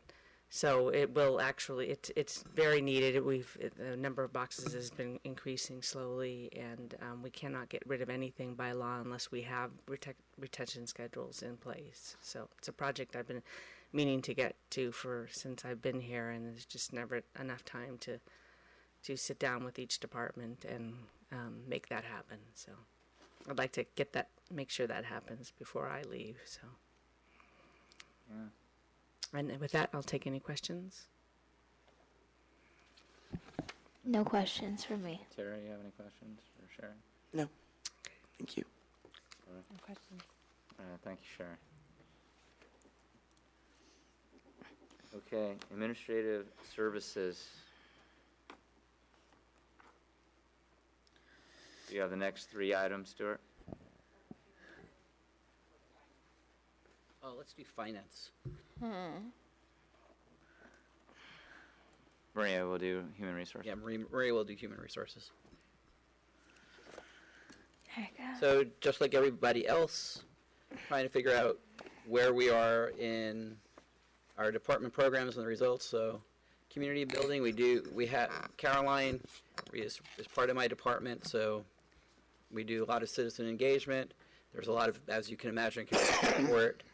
Economic development, we provide portions for that, and go to training to make sure we're on top of the issues for economic development.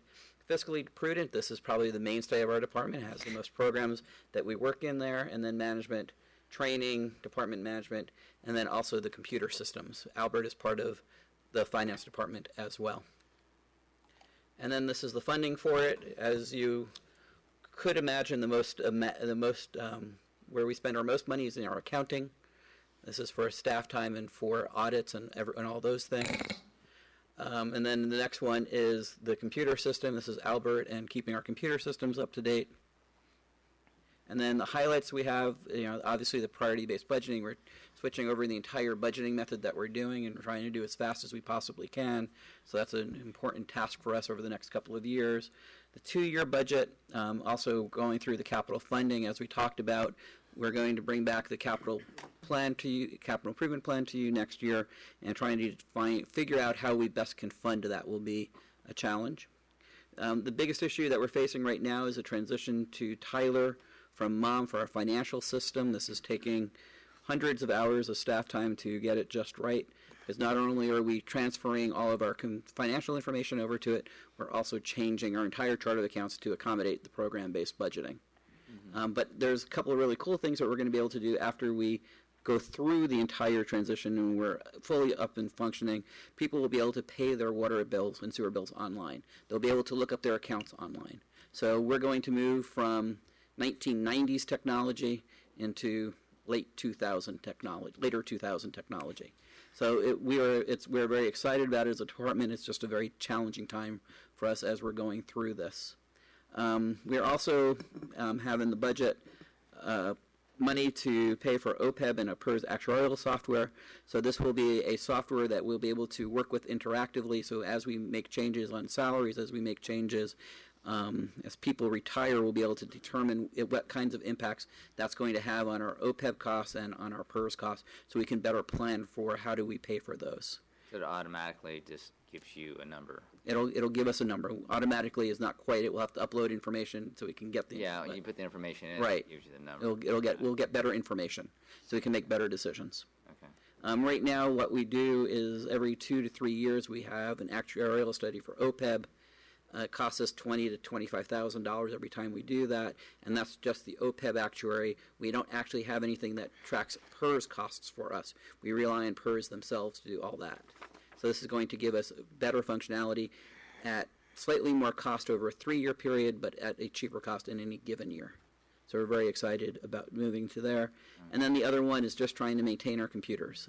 As you know, we are a staff of 1 in maintaining the computers, and we bring in Insight, who does some work for us on a 1-day-a-week on-site, and then some remote. But that's just one of those ongoing challenges as part of the finance department, is to try and keep on top of all the changes in the computers. If there's any questions on the finance department. Any questions for Stuart? Sure. No. I'll go on to central services. I think that's my next one that I can talk about and make Maria wait till the very end.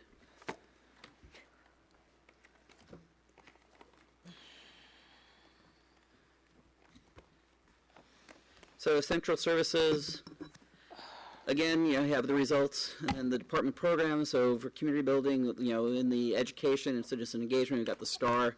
We're on page 247, towards the back of the book. This is the department where it doesn't fit anywhere else in the city. So a lot of the city memberships are here.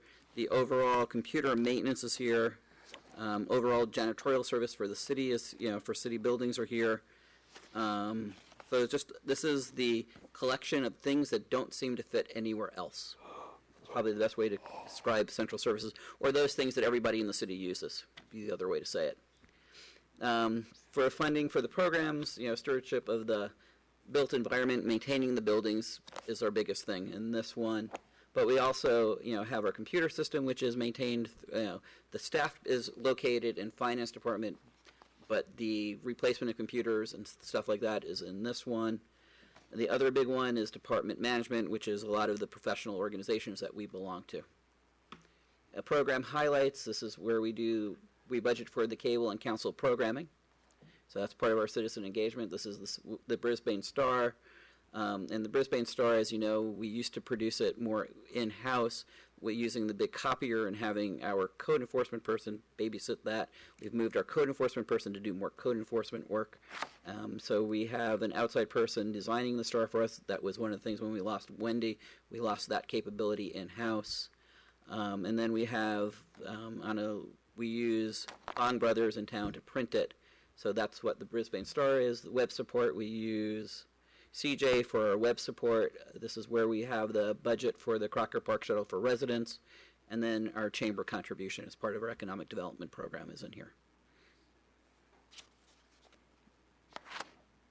If there's any questions?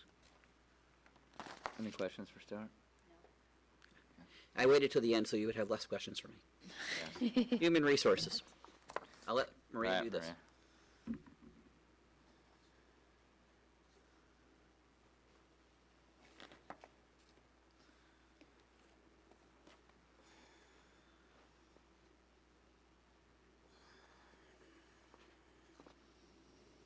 What page? Page 106. Okay. So thank you again for letting me present to you the human resources budget. Our main area is resulting in being fiscally prudent, and as well as assisting with the management of the organization. We do this by making sure that we our programs go over in terms of our compensation and benefit program, our safety program, our employee and labor relations programs, doing our negotiations, as well as maintaining employee relations and administering our policies. Workforce development is one of my pride and joy in terms of providing opportunities for our employees to continue to keep themselves updated with their training and development. One of the things that we participate in is the San Mateo County Regional Training and Development Consortium, where we're able to share training resources throughout the county with other agencies so that we can save cost and provide the same training throughout the county. In terms of management, again, the safety program is one of our main things that we like to do in terms of making sure we provide a safe environment. We use a consultant that comes in to help us to make sure that we stay on top of our training requirements for public works as well as recreation. Just today we actually had some training before the summer season starts, which we do annually to make sure that they are kept up to speed on certain OSHA requirements as well. And as you know, we've been going through the labor negotiations currently, which we're hoping to close off within the next few weeks. Unfortunately, I know, I put the wrong one in. So this is on page 109, which would show the cost of the programs. I apologize for that. I think I'd like to find 109. On page 109 shows the cost of the programs for the HR division. I think I like the finance department so much I put it in twice. Yes, it threw me off a little bit. I apologize. We're having a different. Well, that's okay. Right, unfortunately, the slide in my presentation was not the right budget. That's why. So if you go to page 109 at the bottom, you can see the breakdown of the programs and the amount there for 2017, 2018 fiscal years. In terms of some of the highlights of that we're looking to include in this year's programs includes a classification study across the board of the organization. The last time we've done a classification study was actually before my time, I believe in 1998, 1999. It'd be a good time for us to take a look at the different classifications to see whether they're still up to par in terms of the types of experiences and education that we require for each position, as well as seeing if there are ways to either look at collapsing or broadening the types of classifications we have. One of the other things that I believe a couple of you will be meeting with tomorrow on the policy subcommittee. We're looking at updating the employee rules and regulations. This has been a very long ongoing project that we've been doing in human resources. Our current personnel rules and regulations are actually from 1982 with several amendments since then. So we do want to try and bring that up to current standards as much as possible. While it was very well written and a lot of the information on there is still very relevant, as you, there are absolutely things that we do need to bring up to current times. One of the requirements that, just to give you an example, it does still say that when we have openings, we should publish it in a newspaper, which I'm sure you can imagine is pretty obsolete at this time. In terms of the Affordable Care Act, that's still an ongoing issue for us in terms of making sure that we're in compliance with it. We do receive pretty regular alerts of changes in the law and new administrative directives within the law, so part of what we're looking at is continuing to keep funds available should we need consultants to assist us if we need to make changes and get guidance on meeting those requirements. As I mentioned, our safety program, we do have a consultant come in and address, make sure that we're addressing all of our required issues to meet OSHA standards, as well as make sure that we're doing proactive things such as providing ergonomic evaluations and other, providing other equipment to employees to make sure that they work in a safe and healthy environment. And one of the other things that we really want to try to impress now that we're fully staffed in human resources is implementing a wellness program by starting a committee and starting to look at surveying the staff to get a better idea of what kind of ideas will work for a wellness program within our organization. And with that, I'd be happy to answer any questions. Laura? So with respect to the wellness program, do we publicize, like since we have the Kaiser program for healthcare benefits, I know I'm a Kaiser member and I know there's a big wellness program that Kaiser has for its patients. So is that something that you do through HR because there could be some duplication, I would imagine, or you might want to look there first when you're developing your own program. Right, and actually when it comes to Kaiser is one of the leaders when it comes to setting up the workplace programs. I actually had a meeting at the Human Resource Association earlier today where we had a representative from Kaiser come in and talk to us about options that we can do for wellness programs. And she was very good at explaining to us about different ways that you can do them, different ways you can fund them, what you can do when you don't have funding. Kaiser, along with Blue Shield and Anthem, all have similar programs, but I think Kaiser is the one that people most recognize. They have a lot of things that are built into the website that you could provide as webinars. And they can also create a program for you, like if we want to provide screenings for our employees so that they have a baseline of where they're at and what they need to do to become better or healthier. There's a big range of what you can do within a wellness program. Okay. So do we currently have a wellness program, or is this something that's just getting started? We have attempted on different things. To be honest, generally, a lot of the employees have done a lot of their own types of wellness. We do have a lot of employees who are very, very active. You may know we have a workout room that is located upstairs in City Hall that employees use on occasion during their breaks or after work. We also have employees who participate in running groups. I can be happy to show you it sometime if you like. We do have employees that participate in running groups. I'm sure as you know, Cliff, that encourage other people within the organization to go running or walking. If you come by at any time during City Hall, you'll see a different person going on breaks at different times to take care of their activities because it is that important to them to get that built into their schedule. Okay. So what's in this workout room? We have weights. We have an elliptical machine and a treadmill. We still have a TRX.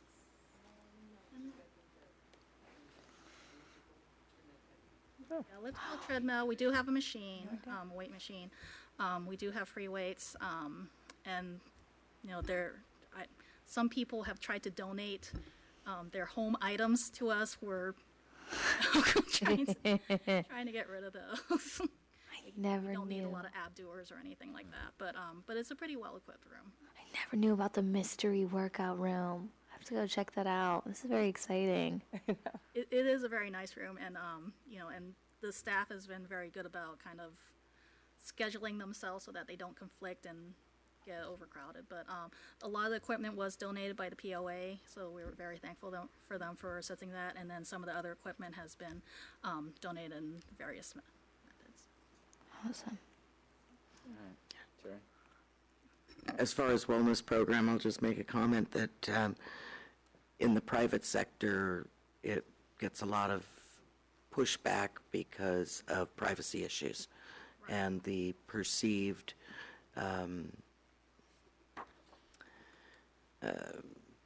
invasion of privacy. Right. So I would be very cautious of that. Right. I think for us, our focus is really more on the education piece and providing resources for people, not so much demanding that they sign up for a program or they have to do certain things. For us, it's really, if you even go into our lunch, into the kitchen, you can see that we're trying to start getting that information piece out by just posting information online. You may have seen some of the wellness newsletters that I send out through email on a monthly basis. So a lot of the things we do is more of a push of information rather than, trying to definitely get people signed up and locked into a particular program. So we're very well aware that privacy is the utmost in terms of making sure people feel comfortable with whatever that they decide to do on their own. Thank you, Maria. All right, so we got through all of our items, so good job, everyone. Can I actually, I think we need to do a report out on closed session. Oh, okay, yeah, you are correct about that. Clay? I'll play attorney for the night. Council met in closed session regarding labor relations and provided direction to staff. All right, thank you.